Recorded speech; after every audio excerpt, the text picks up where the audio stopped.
ಜಯವು ಎಲ್ಲರೂ ಇಷ್ಟಪಡುತ್ತಾರೆ. ಆದರೆ ಕ್ರೈಸ್ತರಾಗಿ ಇದ್ರೂ ಕೂಡ ಅನೇಕರು ಆತ್ಮೀಯ ಜೀವಿತದ ಜಯವನ್ನ ಕುರಿತಾಗಿ ಆಲೋಚನೆ ಮಾಡುವುದು ಬಹಳ ಕಡಿಮೆ.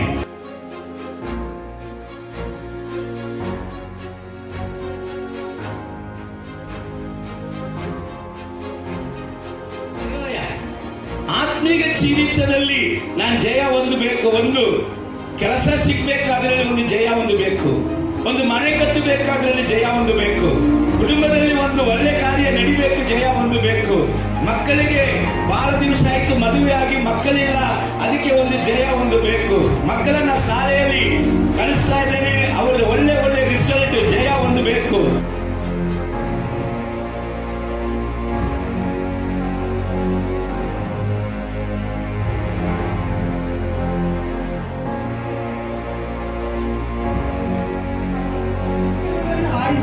ಆರಿಸಿಕೊಂಡು ಅವುಗಳನ್ನು ಕುರುಬರ ಪದ್ಧತಿಯಂತೆ ಯಾರು ಪದ್ಧತಿ ಅಂದೆ ಯಾರಪ್ಪ ನಮ್ಮ ಕುರುಬ? ಯಾರು ನಮ್ಮ ಕುರುಬ? ಯೇಸು ಕ್ರಿಸ್ತನ ಪದ್ಧತಿ ಅಂದೆ. ನನ್ನ ಕುರುಬನಾಗಿ ಇರುವಂತ ಯೇಸು ಕ್ರಿಸ್ತನ ಆತನ ನಡೆಯುವಂತ ಹಾದಿಯಲ್ಲಿಯೇ ಆತನಂದೇ ಹೊರಡಿದ.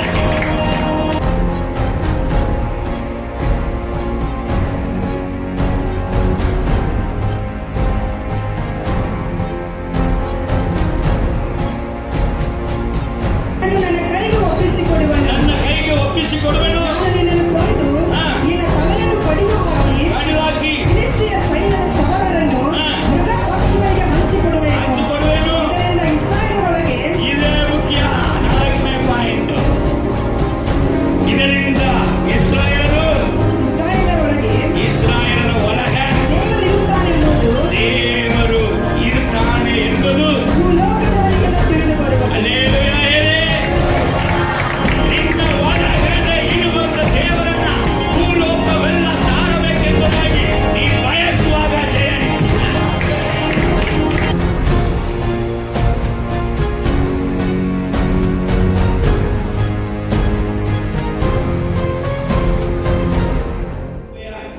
ಸೊ ಈ ದಿನದ ಸಂದೇಶಕ್ಕಾಗಿ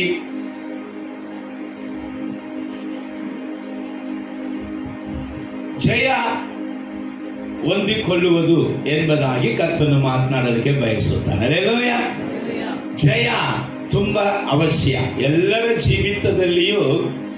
ಈ ಜಯವನ್ನ ಎಲ್ಲರೂ ಯಾವಾಗಲೂ ಬಯಸುತ್ತಾರೆ. ಜಯವನ್ನ ಬಯಸದೇ ಇರುವವರು ಯಾರಾದ್ರೂ ಇದ್ದಾರಾ? ಜಯ ಬೇಡಪ್ಪ ಸೋಲೆ ಬೇಕಂತ ಹೇಳುವವರು ಇದ್ದಾರಾ?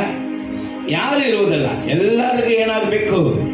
ಜಯವಾಗಬೇಕು, ಜಯವಾಗಬೇಕು. ಪ್ರಾರ್ಥನೆ ಮಾಡುವಾಗ ಇದರಿಂದ ಜಯವಾಗಬೇಕು, ಇಂಥ ಕಾರ್ಯದಿಂದ ಜಯವಾಗಬೇಕು, ಈ ಕಷ್ಟದಿಂದ ಜಯವಾಗಬೇಕು, ಈ ನಷ್ಟದಿಂದ ಜಯವಾಗಬೇಕು. ಆಯ್ತು. ಆದರೆ ಜಯ ಎಲ್ಲರಿಗೂ ತುಂಬಾ ಇಷ್ಟ. ಸೊ ಸತ್ಯ ವೇದದಲ್ಲಿ ನಮಗೆ ವೇದವು ಹೇಳಿಕೊಡುವಂತ ಪ್ರಕಾರ ಈ ಲೋಕದ ವಿಷಯಗಳಲ್ಲಿ ನಮ್ಮ ಬದುಕಲ್ಲಿ ಬಾಳಲ್ಲಿ ಜಯವು ಎಲ್ಲರೂ ಇಷ್ಟಪಡುತ್ತಾರೆ. ಆದರೆ ಕ್ರೈಸ್ತರಾಗಿ ಇದ್ರೂ ಕೂಡ ಅನೇಕರು ಆತ್ಮೀಯ ಜೀವಿತದ ಜಯವನ್ನ ಕುರಿತಾಗಿ ಆಲೋಚನೆ ಮಾಡುವುದು ಬಹಳ ಕಡಿಮೆ. ಹಲ್ಲೆಲೂಯ. ಆತ್ಮೀಯ ಜೀವಿತದಲ್ಲಿ ನಾನು ಜಯ ಹೊಂದಬೇಕು. ಒಂದು ಕೆಲಸ ಸಿಗ್ಬೇಕಾದ್ರೆ ಒಂದು ಜಯ ಹೊಂದಬೇಕು, ಒಂದು ಮನೆ ಕಟ್ಟಬೇಕಾದ್ರಲ್ಲಿ ಜಯ ಹೊಂದಬೇಕು, ಕುಟುಂಬದಲ್ಲಿ ಒಂದು ಒಳ್ಳೆ ಕಾರ್ಯ ನಡಿಬೇಕು, ಜಯ ಹೊಂದಬೇಕು, ಮಕ್ಕಳಿಗೆ ಬಹಳ ದಿವಸ ಆಯ್ತು ಮದುವೆ ಆಗಿ ಮಕ್ಕಳಿಲ್ಲ, ಅದಕ್ಕೆ ಒಂದು ಜಯ ಹೊಂದಬೇಕು, ಮಕ್ಕಳನ್ನ ಶಾಲೆಯಲ್ಲಿ ಕಳಿಸ್ತಾ ಇದ್ದೇನೆ, ಅವರ ಒಳ್ಳೆ ಒಳ್ಳೆ ರಿಸಲ್ಟ್, ಜಯ ಹೊಂದಬೇಕು, ಅವರಿಗೆ ಒಳ್ಳೆ ಒಳ್ಳೆ ಉದ್ಯೋಗದಲ್ಲಿ ಅಭಿವೃದ್ಧಿ ಉಂಟಾಗಬೇಕು. ಇದೆಲ್ಲ ನಾವು ಬಯಸುವುದು ಉಂಟು, ತಪ್ಪಲ್ಲ. ಹಲ್ಲೆಲೂಯ. ಆದರೆ ಪ್ರಾಮುಖ್ಯವಾದ ಜಯ ಕ್ರೈಸ್ತರು ಬೇಡುವಂತ ಬಯಸುವಂತ ಒಂದು ಜಯ ಯಾವುದಾಗಿರ್ಬೇಕಂದ್ರೆ ನನ್ನ ಆತ್ಮೀಯ ಜೀವಿತದಲ್ಲಿ ನಾನು ಜಯವುಳ್ಳವನಾಗಿ ಇರಬೇಕು ಎಂಬುದಾಗಿ ಬಯಸುವಂಥದ್ದು ಅವಶ್ಯ. ಯಾಕೆ ಅಂತ ಒಂದು ವಾಕ್ಯವನ್ನು ಆಧಾರವಾಗಿ ಹೇಳುತ್ತೇನೆ. ಪ್ರಕಟಣೆ 3ನೇ ಅಧ್ಯಾಯ 21ನೇ ವಾಕ್ಯವನ್ನ ಗಮನಿಸೋಣ. ನಾನು ಜಯ ಹೊಂದಿ ಆ, ನನ್ನ ತಂದೆಯೊಡನೆ ಸಿಂಹಾಸನದಲ್ಲಿ ಕೂತುಕೊಂಡೇನು. ನಾನು ಜಯ ಹೊಂದಿ, ಯೇಸು ಈ ವಾಕ್ಯವನ್ನ ಹೇಳ್ತಾರೆ, ಗಮನಿಸಿರಿ. ಯೇಸು ಹೇಳಿದನು, ನಾನು ಈ ಭೂಮಿಯಲ್ಲಿ ಮಾಂಸ ಅವತಾರದಲ್ಲಿ, ಮಾನವ ಅವತಾರದಲ್ಲಿ ಈ ಭೂಮಿಗೆ ಇಳಿದು ಬಂದು 33.5 ವರ್ಷ ಮನುಷ್ಯನಾಗಿ ಜೀವಿಸಿದ ಮಾತ್ರ ಅಲ್ಲದೆ ನಾನು ಜಯವನ್ನ ಹೊಂದಿಕೊಂಡೆ. ಹಲ್ಲೆಲೂಯಾ. ಈ ಮಾನವ ಜೀವಿತದಲ್ಲಿ ಮಾಂಸವಾಗಿ ಇಳಿದು ಬಂದಂತ ಜೀವನದಲ್ಲಿ ಈ ಲೋಕವನ್ನ ನಾನು ಜಯಿಸಿದ್ದೇನೆ. ಈ ಲೋಕದಲ್ಲಿ ನಾನು ಒಂದು ಜಯವನ್ನ ಹೊಂದಿಕೊಂಡು ಇವಾಗ ಎಲ್ಲಿ ಕೂತಿದ್ದೇನೆ? ನನ್ನ ತಂದೆಯಾದ ದೇವರೊಂದಿಗೆ, ಹಲ್ಲೆಲೂಯಾ, ನನ್ನ ತಂದೆಯೊಂದಿಗೆ ನಾನು ಸಿಂಹಾಸನದಲ್ಲಿ ಕೂತುಕೊಂಡಿದ್ದೇನೆ. ಹಾಗೆಯೇ ನನ್ನ ಸಂಗಡ ಯಾರು ಕೂತ್ಕೊಳ್ತಾರೆ? ಹಾಗೆಯೇ ಜಯ ಹೊಂದುವವನನ್ನು ನನ್ನೊಡನೆ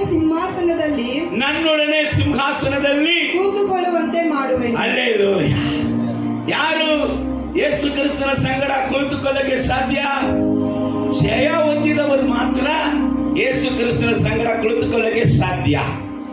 ಕ್ರೈಸ್ತರ ಎಂಬುದಾಗಿ ಹೆಸರಿಟ್ಟವರೆಲ್ಲ ಪರಲೋಕದಲ್ಲಿ ಕುಳಿತುಕೊಳ್ಳಕ್ಕೆ ಸಾಧ್ಯ ಇಲ್ಲ.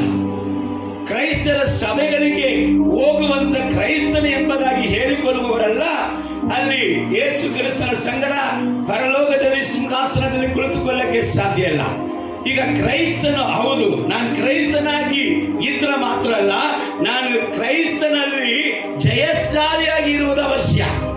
ನಾನು ಜಯಿಸಿದರೆ, ನಾನು ಜಯಶಾಲಿಯಾಗಿ ಆಗಿದ್ರೆ ಮಾತ್ರ ನನಗೆ ಪರಲೋಕ, ನನ್ನ ದೇವರ ಸಂಗಡ ಪರಲೋಕದ ಸಿಂಹಾಸನದಲ್ಲಿ ಕುಳಿತುಕೊಳ್ಳಕ್ಕೆ ಸಾಧ್ಯ.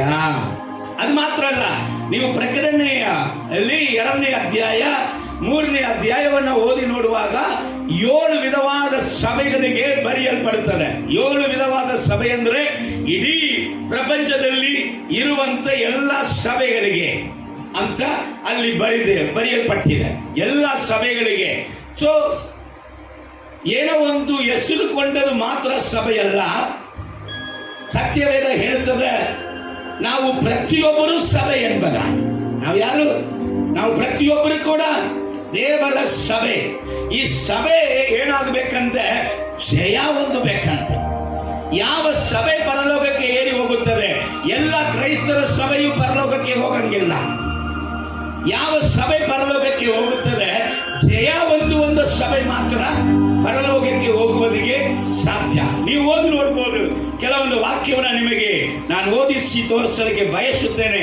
ಪ್ರಕರಣ 2ನೇ ಅಧ್ಯಾಯ 7ನೇ ವಾಕ್ಯ ಹೇಳುತ್ತದೆ, ಯಾವನು ಜಯ ಹೊಂದುತ್ತಾನೋ ಅವನಿಗೆ ದೇವರ ಪರದೀಸಿನಲ್ಲಿ ಇರುವ ಜೀವದಾಯಕ ವೃಕ್ಷದ ಹಣ್ಣನ್ನು ತಿನ್ನುವುದಕ್ಕೆ ಕೊಡುವೇನು. ಹಲ್ಲೆಲೂಯಾ. ಯಾರು ಜೀವದಾಯಕ ವೃಕ್ಷದ ಹಣ್ಣನ್ನ ತಿನ್ನುತ್ತಾರೆ, ಜಯ ಹೊಂದುವವರು. ಆ ಜೀವದಾಯಕ ವೃಕ್ಷದ ಹಣ್ಣು ಏನ್ ಮಾಡ್ತದೆ? ಮರಣವೇ ಇಲ್ಲ. ಅದರ ತಿಂದವರಿಗೆ ಏನಾಗುವುದಿಲ್ಲ? ಮರಣವೇ ಆಗುವುದಿಲ್ಲ. ನೀವು ಆದಿಕಾಂಡ 3ನೇ ಅಧ್ಯಾಯವನ್ನು ಓದಿ ನೋಡುವುದಾದರೆ ಈ ಜೀವದಾಯಕದ ಹಣ್ಣನ್ನ ತಿಂದವರಿಗೆ ಏನಾಗುವುದಿಲ್ಲ? ಮರಣವೇ ಇಲ್ಲ. ಪರಲೋಕದಲ್ಲಿ ಮರಣ ಇಲ್ಲದಂತ ಒಂದು ಜೀವನವನ್ನ ನಾವು ಹೊಂದಿಕೊಳ್ಳಬೇಕಂದ್ರೆ ನಾವು ಜಯ ಹೊಂದುವವರಾಗಿರ್ಬೇಕಾಗಿರುವುದು ಅವಶ್ಯ. ಪ್ರಕಟಣೆ 2ನೇ ಅಧ್ಯಾಯ 11ನೇ ವಾಕ್ಯವನ್ನ ನೀವು ಓದಿ ನೋಡುವಾಗ ಜಯ ಹೊಂದುವವನು 2ನೇ ಮರಣವಾಗಿರುವಂತ ಆ ಮರಣದಲ್ಲಿ ಅವನು ಹಾಕಲ್ಪಡುವುದಿಲ್ಲ. ಜಯ ಹೊಂದುವವನಿಗೆ ಹಾಗಾದರೆ ನರಕ ಇಲ್ಲ. ಯಾರಿಗೆ ನರಕ ಇಲ್ಲ? ಜಯ ಹೊಂದುವಂತವನಿಗೆ ಮಾತ್ರ ನರಕ ಇಲ್ಲ. ಜಯ ಹೊಂದದೆ ಸೋತವನಿಗೆ ನರಕ.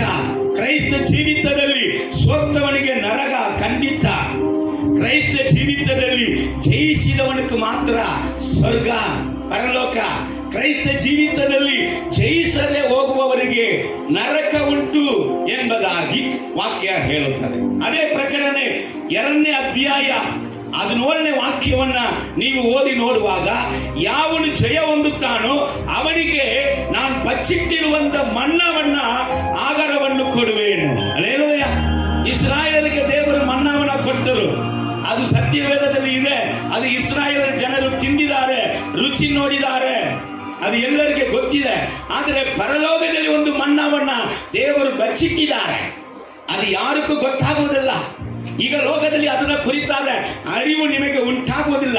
ಯಾಕೆಂದ್ರೆ ಅದನ್ನ ಜಯ ಹೊಂದಿ ಪರಲೋಕದಲ್ಲಿ ಇರುವವನಿಗೆ ಮಾತ್ರ ದೇವರು ಬಚ್ಚಿಟ್ಟಿರುವಂತ ಆ ಮನ್ನವನ್ನ ದೇವರು ಕೊಡುತ್ತೇನೆ ಎಂಬುದಾಗಿ ಕರ್ತನು ಮಾತು ಕೊಡುತ್ತಾರೆ. ಹಲ್ಲೆಲೂಯಾ. ನೀವು ಅದೇ ಪ್ರಕಟಣೆ 3ನೇ ಅಧ್ಯಾಯ 5ನೇ ವಾಕ್ಯ ಓದಿ ನೋಡುವಾಗ, ಜಯಶಾಲಿಗೆ ಹೀಗೆ ಶುಭ್ರ ವಸ್ತ್ರವನ್ನ ಹೊದಿಸುವರು. ಈ ಲೋಕದಲ್ಲಿ ನಾವು ವೈಟ್ ಅಂಡ್ ವೈಟ್ ಹಾಕ್ತೀವಿ, ಇದೆಲ್ಲ ಶುಭ್ರ ವಸ್ತ್ರ ಅಲ್ಲ. ಪರಲೋಕದಲ್ಲಿ ನಮಗೆ ಒಂದು ಶುಭ್ರ ವಸ್ತ್ರವು ಕೊಡಲ್ಪಡುತ್ತದೆ. ಯಾರಿಗಪ್ಪ ಕೊಡಲ್ಪಡುತ್ತದೆ? ಜಯಿಸಿದವನಿಗೆ ಪರಲೋಕದಲ್ಲಿ ಶುಭ್ರ ವಸ್ತ್ರವು ಕೊಡಲ್ಪಡುತ್ತದೆ. ಹಲ್ಲೆಲೂಯಾ. ಹಾಗಾದರೆ ಈ ಕ್ರೈಸ್ತ ಜೀವಿತದಲ್ಲಿ ಜಯವು ತುಂಬಾ ಮುಖ್ಯ. ಇನ್ನೊಂದು ವಾಕ್ಯ ಕೂಡ ಓದೋಣ. ಪ್ರಕಟಣೆ 3ನೇ ಅಧ್ಯಾಯ 12ನೇ ವಾಕ್ಯ ಹೇಳುತ್ತದೆ, ಯಾವನು ಜಯ ಹೊಂದುತ್ತಾನೋ ಅವನನ್ನು ನನ್ನ ದೇವರ ಆಲಯದಲ್ಲಿ ಸ್ತಂಭವಾಗಿ ನಿಲ್ಲಿಸುವೆ. ಯಾವ ಆಲಯದಲ್ಲಿ? ಇದು ಕೈಯಿಂದ ಕಟ್ಟಲ್ಪಟ್ಟಿರುವಂತ ಈ ಆಲಯದಲ್ಲಿ ಅಲ್ಲ, ಪರಲೋಕದಲ್ಲಿ ಕೈಯಿಂದ ಕಟ್ಟಲ್ಪಡದೇ ಇರುವಂತ ಆ ದೇವರ ಆಲಯದಲ್ಲಿ ಸ್ತಂಭವಾಗಿ ಯಾರನ್ನ ನಿಲ್ಲಿಸುತ್ತಾರೆ? ಜಯ ಹೊಂದಿದವನನ್ನು. ಹಲ್ಲೆಲೂಯಾ. ರೈಟ್. ಜಯ ಜಯ ಜಯ ಮುಖ್ಯ. ಈ ಜಯ ಹೊಂದುವುದಕ್ಕೆ ನಾನು ಎಂತ ಯುದ್ಧ ಮಾಡಬೇಕು? ಜಯ ಯಾವಾಗ ಬರ್ತದೆ? ಯುದ್ಧ ಮಾಡಿದ್ರೆ ಬರ್ತದೆ, ಹೌದಲ್ಲ? ಒಂದು ಯುದ್ಧ ಮಾಡಿದ್ರೆ ಯಾರು ಗೆಲ್ತಾರೋ ಅವರು ಜಯಶಾಲಿ, ಅವರು ಗೆದ್ದರು. ನಾನು ಯಾವ ರೀತಿಯಾದ ಯುದ್ಧ ಮಾಡಬೇಕು? ನಾನು ಹೋಗಿ ಮಿಲಿಟರಿಗೆ ಸೇರ್ಬೇಕಾ? ಮಿಷಿನ್ ಗನ್ ತಗೊಂಡು ಜಿಜು ಸುಡಬೇಕಾ? ಏನಾದ್ರೂ ಕತ್ತಿ ತಗೊಂಡು ತಿರುಗಾಡಬೇಕಾ? ಮಚ್ಚು ತಗೊಂಡು ತಿರುಗಾಡಬೇಕಾ? ಯಾರ ಹತ್ರ ಕುಸ್ತಿ ಮಾಡಬೇಕು? ಯಾರ ಹತ್ರ ಜಗಳ ಮಾಡಬೇಕು? ನಾನು ಹೇಗೆ ಜಯಶಾಲಿಗೆ ಆಗಬೇಕು? ಹಲ್ಲೆಲೂಯಾ. ಪ್ರೈಸಲ. ಸತ್ಯವೇದ ಹೇಳುತ್ತದೆ, ನಿನ್ನ ಹತ್ರನೇ ನೀನು ಜಗಳ ಮಾಡು. ಏನು ಮಾಡು? ನಿನ್ನ ಹತ್ರ ನೀನು ಜಗಳ ಮಾಡು. ಹಲ್ಲೆಲೂಯಾ. ನಿನ್ನ ಹತ್ರ ನೀನು ಯುದ್ಧ ಮಾಡಬೇಕಾಗ್ತದೆ. ವಾಕ್ಯ ಹೇಳುತ್ತದೆ, ಗಲಾತ್ಯ ಪತ್ರಿಕೆ 5ನೇ ಅಧ್ಯಾಯ 19ನೇ ವಾಕ್ಯ ಹೇಳುತ್ತದೆ, ಶರೀರ ಭಾವದ ಕರ್ಮಗಳು ಪ್ರಸಿದ್ಧವಾಗಿಯೇ ಅದೇ. ಏನಿದೆ? ಈ ಶರೀರದಲ್ಲಿ ಪಾಪದ ಕರ್ಮಗಳು ಉಂಟು. ಈ ಶರೀರದ ಭಾವಕ್ಕೆ ಕರ್ಮಗಳು ಉಂಟು. ಏನೇನು ಎಂಬುದಾಗಿ ಕೆಳಗಡೆ ಅಲ್ಲಿ ಹೇಳುತ್ತಾ ಇದೆ. ಇದನ್ನ ಅನುಸರಿಸಿ ನಡೆಯುವವರಿಗೆ ಪರಲೋಕ ಇಲ್ಲ. ಇದನ್ನು ಅನುಸರಿಸಿ ನಡೆಯುವಂತ ಕ್ರೈಸ್ತನು ಸೋತವನು. ಇದನ್ನು ಅನುಸರಿಸದೆ ಇದನ್ನ ಗೆದ್ದವನು, ಇದನ್ನ ಜಯಿಸಿದವನು ಜಯಶಾಲಿ ಎಂಬುದಾಗಿ. ಹಲ್ಲೆಲೂಯಾ. ಹಾಗಾದರೆ ನಮ್ಮ ಶರೀರವನ್ನ, ನಮ್ಮ ಶರೀರದಲ್ಲಿ ಉಂಟಾಗುವಂತ ಪಾಪದ ಕೃತ್ಯಗಳನ್ನ ನಾವು ಸೋಲಿಸಿ ಅದರಲ್ಲಿ ನಾವು ಒಂದು ಜಯವನ್ನ ಕಂಡುಕೊಳ್ಳುವಾಗ ನಾವು ಪರಲೋಕದಲ್ಲಿ ಪರದೀಸಿಯಲ್ಲಿ ಯೇಸು ಕ್ರಿಸ್ತನ ಸಂಗಡ ಸಿಂಹಾಸನದಲ್ಲಿ ಕುಳಿತುಕೊಳ್ಳುವುದಕ್ಕೆ ಸಾಧ್ಯ ಉಂಟು ಎಂಬುದಾಗಿ ಅಲ್ಲಿ ವಾಕ್ಯ ನೀವು ಓದಿ ನೋಡ್ರಿ. ಆ ಗಲಾತ್ಯ ಪತ್ರಿಕೆ ಓದೇ ಬಿಡೋಣ, ಎಲ್ಲರಿಗೂ ಗೊತ್ತಿರ್ತದೆ. ಇನ್ನೊಂದು ಸತಿ ಓದ್ಬಿಡೋಣ. ಶರೀರ ಭಾವದ ಕರ್ಮಗಳು ಏನಂತ ನಿಮಗೆ ಗೊತ್ತಿಲ್ವಾ? ಲಿಸ್ಟ್ ಓದ ಮಗಳೇ. ಯಾವುವೆಂದರೆ ಜಾರತ್ವ, ಬಂಡುತನ, ನಾಚಿಕೆಗೇಡಿತನ, ವಿಗ್ರಹ ಆರಾಧನೆ, ಮಾಟ, ಹಗೆತನ, ಜಗಳ, ಹೊಟ್ಟೆ ಕಿಚ್ಚು, ಸಿಟ್ಟು, ಕಕ್ಷಭೇದ, ಭಿನ್ನಮತ, ಮತ್ಸರ, ಕುಡಿಕತನ, ದುಂದತನ ಇಂಥವುಗಳೇ. ಲಿಸ್ಟ್ ಬಂತ? ಮನೆಯಾಗ ಹೋಗಿ ಧ್ಯಾನ ಮಾಡ್ರಿ. ಹಲ್ಲೆಲೂಯಾ. ಇದೆಲ್ಲ ಕರ್ಮ.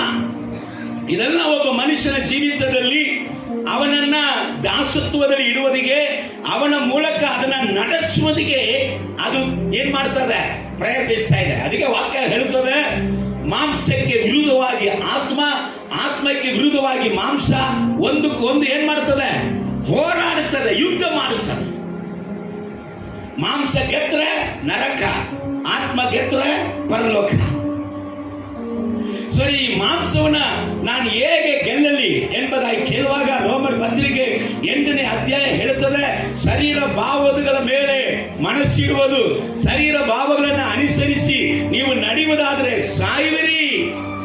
ಶರೀರ ಭಾವಗಳನ್ನು ಅನುಸರಿಸಿ ನಡೆಯುವುದಾದರೆ ಸಾಯುವಿರಿ. ಆದರೆ ಪರಿಶುದ್ಧ ಆತ್ಮನಿಂದ ಅದನ್ನ ನೀವು ಸೋಲಿಸುವುದಾದ್ರೆ, ಅದನ್ನ ಅಲಿಸುವುದಾದ್ರೆ ಬದುಕುವಿರಿ. ಈ ಶರೀರ ಭಾವದ ಕರ್ಮಗಳನ್ನ ನಾನು ಹೇಗೆ ಜಯಿಸಲಿಕ್ಕೆ ಸಾಧ್ಯ? ಇಂಥ ಭಾವಗಳನ್ನ ನಾನು ಹೇಗೆ ಸೋಲಿಸಿ ಜಯಶಾಲಿಯಾಗಿ ಹೊಂದಕ್ಕೆ ಸಾಧ್ಯ ಎಂಬುದಾಗಿ ಕೇಳುವಾಗ ಒಬ್ಬ ವ್ಯಕ್ತಿ ಕೂಗಾಡ್ತಾ ಇದ್ದಾನೆ. ನೀವು ರೋಮರ್ ಪತ್ರಿಕೆ 7ನೇ ಅಧ್ಯಾಯದಲ್ಲಿ ಓದಿ ನೋಡುವಾಗ ಒಬ್ಬ ವ್ಯಕ್ತಿ 7ನೇ ಅಧ್ಯಾಯ 19ನೇ ವಾಕ್ಯದಲ್ಲಿ ಈ ರೀತಿಯಾಗಿ ಹೇಳ್ತಾ ಇದ್ದಾನೆ, ನಾನು ಮೆಚ್ಚುವಂತ ಒಳ್ಳೆ ಕಾರ್ಯವನ್ನು ಮಾಡದೆ ಮೆಚ್ಚದಿರುವ ಕೆಟ್ಟ ಕಾರ್ಯವನ್ನೇ ಮಾಡುವವನಾಗಿದ್ದೇನೆ. ಒಳ್ಳೆಯದು ಯಾವುದು, ಕೆಟ್ಟದು ಯಾವುದು, ಮಾನ್ಯವಾದದ್ದು ಯಾವುದು, ಅಸಹ್ಯವಾದದ್ದು ಯಾವುದು ಎಂಬುದಾಗಿ ನನಗೆ ಗೊತ್ತದೆ.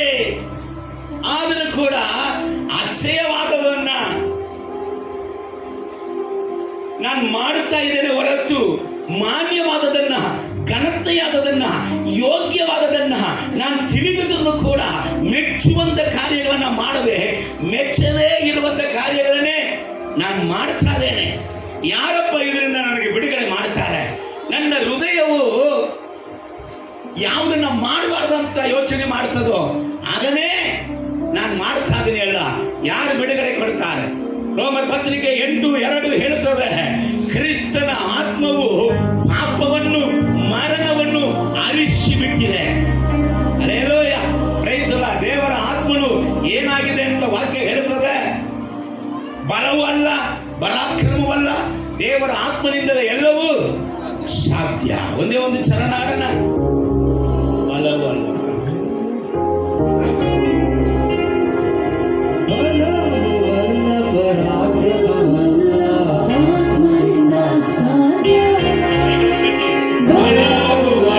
ಪರಾಕ್ರಮವಲ್ಲ, ಆತ್ಮನಿಂದ ಸಾಧ್ಯ, ದೇವರಾತ್ಮನಿಂದ ಸಾಧ್ಯ. ಬಲವು ಅಲ್ಲ, ಪರಾಕ್ರಮವಲ್ಲ, ಆತ್ಮನಿಂದ ಸಾಧ್ಯ. ದೊಡ್ಡ ಪರ್ವತವೇ ನೀನು ಯಾರು, ದೇವ ಮಗನ ಮುಂದೆ ಕೆಲಸವಾಗು.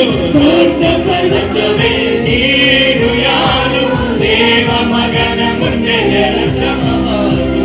ಕಲಸದ ಕಲ್ಲನ್ನು ತರುವೆನು ನಾ, ಕಲಸದ ಕಲ್ಲನ್ನು ತರುವೆನು ನಾ. ಮಹಿಮೆ ಉಂಟಾಗಲೆಂದು, ದೇವ ಮಹಿಮೆ ಉಂಟಾಗಲೆಂದು, ಮಹಿಮೆ ಉಂಟಾಗಲೆಂದು, ದೇವ ಮಹಿಮೆ ಉಂಟಾಗಲೆಂದು. ಬಲವು ಅಲ್ಲ, ಪರಾಕ್ರಮವಲ್ಲ, ಆತ್ಮನಿಂದ ಸಾಧ್ಯ, ದೇವರಾತ್ಮನಿಂದ ಸಾಧ್ಯ. ಬಲವು ಅಲ್ಲ, ಪರಾಕ್ರಮವಲ್ಲ, ಆತ್ಮನಿಂದ ಸಾಧ್ಯ. ಹಲ್ಲೆಲೂಯಾ. ಆದ ಕಾರಣ ಶರೀರ ಭಾವಗಳ ಮೇಲೆ ಮನಸ್ಸಿಡುವುದು ಮರಣ, ಎರಡನೇ ಮರಣವಾಗಿರುವಂತ ನರಕ. ಪರಿಶುದ್ಧ ಆತ್ಮನ ಮೇಲೆ ಮನಸ್ಸಿಡುವುದು ಜೀವವು ಸಮಾಧಾನವು ಎಂಬುದಾಗಿ ವಾಕ್ಯ ನಮಗೆ ಹೇಳಿಕೊಡುತ್ತಾರೆ. ಸರಿ, ಈ ಚಿಂತೆಯಲ್ಲಿ ಹುಟ್ಟಿಸುವಂತ ಪಾಪದ ಕಾರ್ಯಗಳು ಭಯಂಕರ ಮೋಸವಾದದ್ದು. ನಾವು ಎಷ್ಟು ಪರಿಶುದ್ಧರಾಗಿ ಇರಬೇಕೆಂಬುದಾಗಿ ಬಯಸಿ ಪರಿಶುದ್ಧಕ್ಕೆ ಬೇಕಾಗಿರುವುದನ್ನೇ ನಾವು ಹುಡುಕುವಾಗಲೂ ಕೂಡ ನಮ್ಮ ಚಿಂತೆ ಏನ್ ಮಾಡುತ್ತದೆ? ತಪ್ಪಾದ ಆಲೋಚನೆಗೆ ನಡೆಸುತ್ತದೆ. ನೋಡ್ರಿ, ಒಂದು ಕುಟುಂಬದಲ್ಲಿ ಒಂದು ಗಂಡನ ಚಿಂತೆಯನ್ನ ಹೆಂಡತಿ ಅರಿತುಕೊಳ್ಳುವುದಾದರೆ ಅವನ ಸಂಗಡ ಜೀವನ ಮಾಡಲ್ಲ. ಒಂದು ಹೆಂಡತಿ ಚಿಂತೆಯನ್ನ ಒಬ್ಬ ಗಂಡನ ಅರಿತುಕೊಳ್ಳುವುದಾದರೆ ಆಕೆ ಸಂಗಡ ಜೀವನ ಮಾಡಕ್ಕೆ ಸಾಧ್ಯ ಇಲ್ಲವೇ ಇಲ್ಲ. ಯಾಕಂದ್ರೆ ಅನೇಕರ ಚಿಂತೆ ಬಹಳ ಕೆಟ್ಟದಾಗಿ ಇದೆ.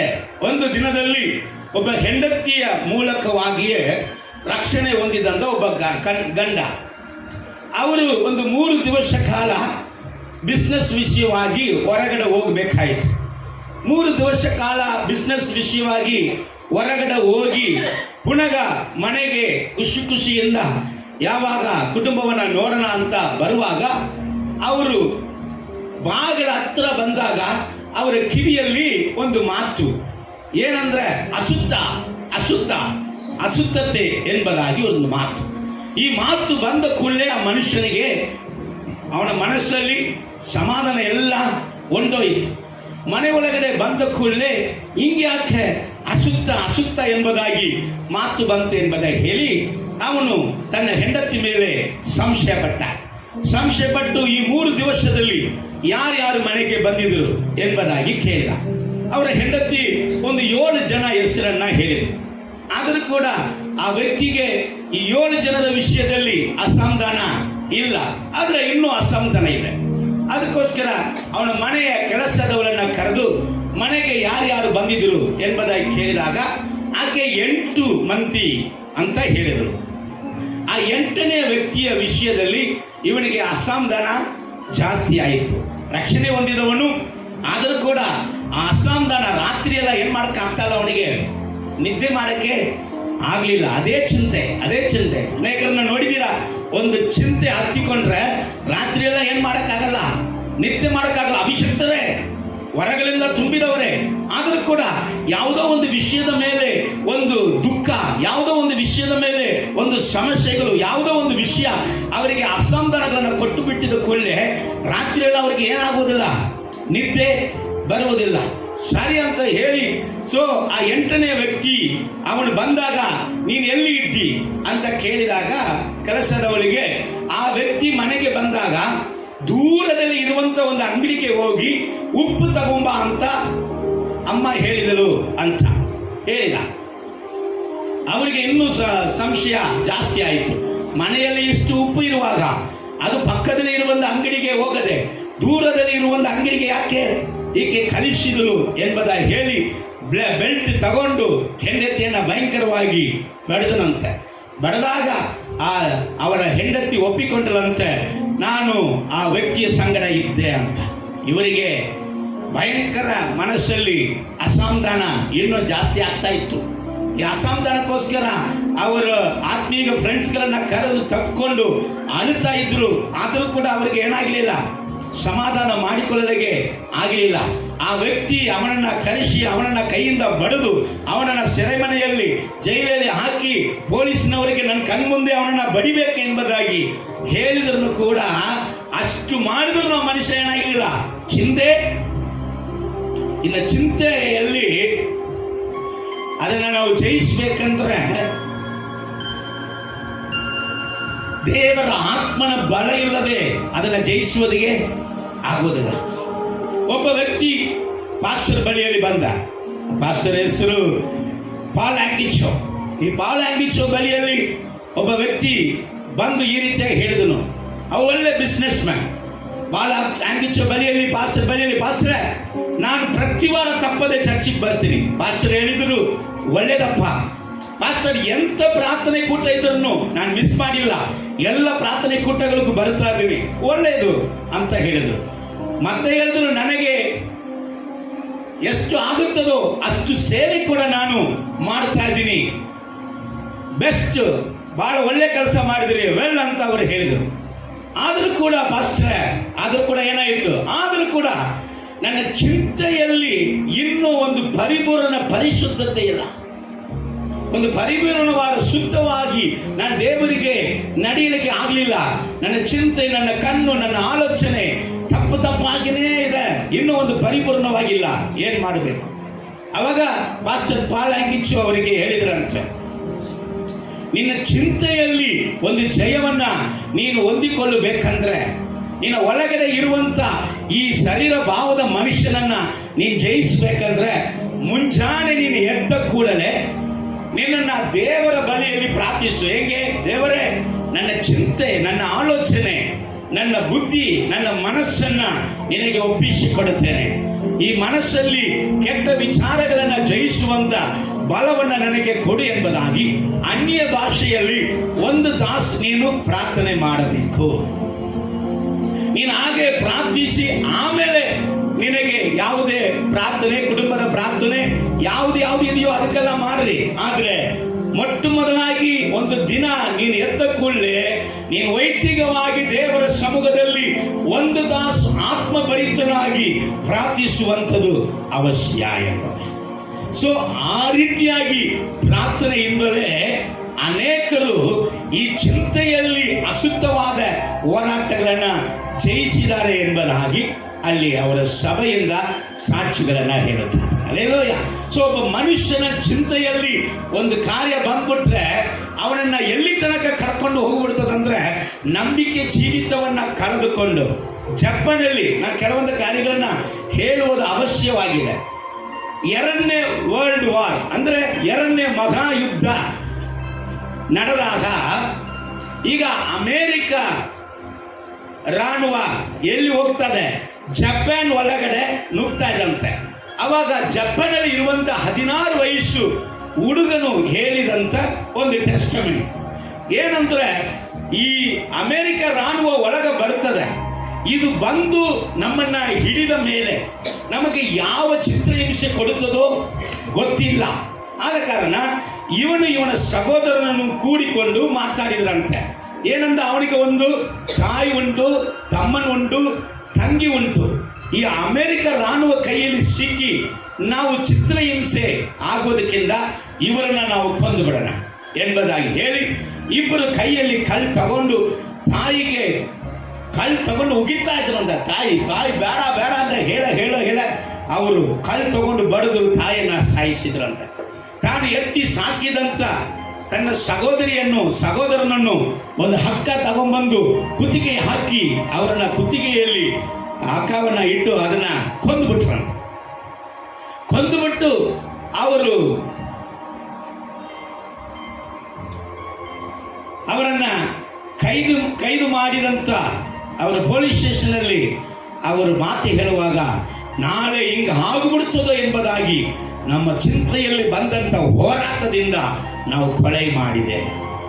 ಚಿಂತೆಯ ಹೋರಾಟ ಒಬ್ಬ ವ್ಯಕ್ತಿಯನ್ನ ಎಲ್ಲಿ ತನಕ ಕರ್ಕೊಂಡು ಹೋಗುತ್ತದೆ, ಅವನು ನಿಧಾನವನ್ನ ಕಳೆದುಕೊಳ್ಳುವಂತ ರೀತಿಯಲ್ಲಿ, ಅವನು ಹೊಂದಿಕೊಂಡಿದ್ದಂತ ಎಲ್ಲವನ್ನು ಕೂಡ ಮರೆತು ಬಿಡುವಂತ ರೀತಿಯಲ್ಲಿ ಅವನನ್ನು ಎಳೆದುಕೊಂಡು ಹೋಗುತ್ತದೆ. ಆದ ಕಾರಣ ಚಿಂತೆಯಲ್ಲಿ ನಾವು ಬರುವಂತ ಈ ಮನುಷ್ಯನ ಹೋರಾಟವನ್ನ, ಈ ಪಾಪದ ಕ್ರಿಯೆಗಳನ್ನ ನಾವು ಅಲ್ಲಿಸುವುದಕ್ಕಾಗಿ ದೇವರು ನಮಗೆ ಕೊಟ್ಟಂತ ಆಯುಧ ನಾವು ಆತ್ಮೀಯ ಚಿಂತೆ ಉಳ್ಳವರಾಗಿ ಇರಬೇಕಾಗಿರುವುದು ಅವಶ್ಯ.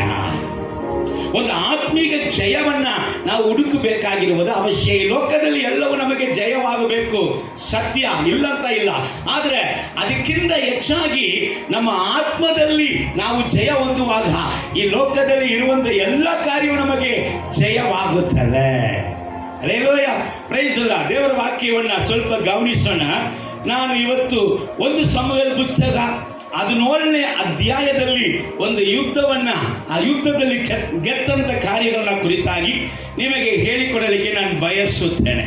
ಗಮನಿಸೋಣ. ಒಂದು ಸಮುವೇಲ ಪುಸ್ತಕ 17ನೇ ಅಧ್ಯಾಯವನ್ನ ತೆಗೆದು ಇಟ್ಟುಕೊಳ್ಳ್ರಿ. ಆ ಅಧ್ಯಾಯದಲ್ಲಿ ಎಲ್ಲರಿಗೆ ಗೊತ್ತಿರುವಂತ ಅಧ್ಯಾಯ. ಅದರಲ್ಲಿ ಇರುವಂತ ಸಂಭವಗಳು ಯಾರಿಗೆ ಗೊತ್ತಿಲ್ಲದಂತದಲ್ಲ. ಆದರೂ ಕೂಡ ಅದರಲ್ಲಿ ಇರುವಂತ ಪ್ರಾಮುಖ್ಯವಾದ ಕಾರ್ಯಗಳನ್ನ ಕರ್ತನು ಇವತ್ತು ನಮ್ಮ ಬಳಿಯಲ್ಲಿ ಮಾತನಾಡಲಿಕ್ಕಿಲ್ಲ. ಅಲ್ಲಿ ನೀವು ನೋಡುವಾಗ ಫಿಲಿಸ್ಟಿಯರು ಅವರ ಸೈನಿಕರು, ಸೇನೆಗಳು ಇಸ್ರಾಯೇಲರ ಸಂಗಡ ಯುದ್ಧ ಮಾಡುವುದಕ್ಕಾಗಿ ಬಂದಿದೆ. ಈ ಯುದ್ಧವನ್ನ ಎದುರು ನೋಡುವುದಕ್ಕೆ ಇಸ್ರಾಯೇಲರು ಸಹ ಅವರ ಸೇನೆಗಳು ಎಲ್ಲ ಸೇರಿ ಆರ್ಭಟಿಸುತ್ತಾ ಇದೆ.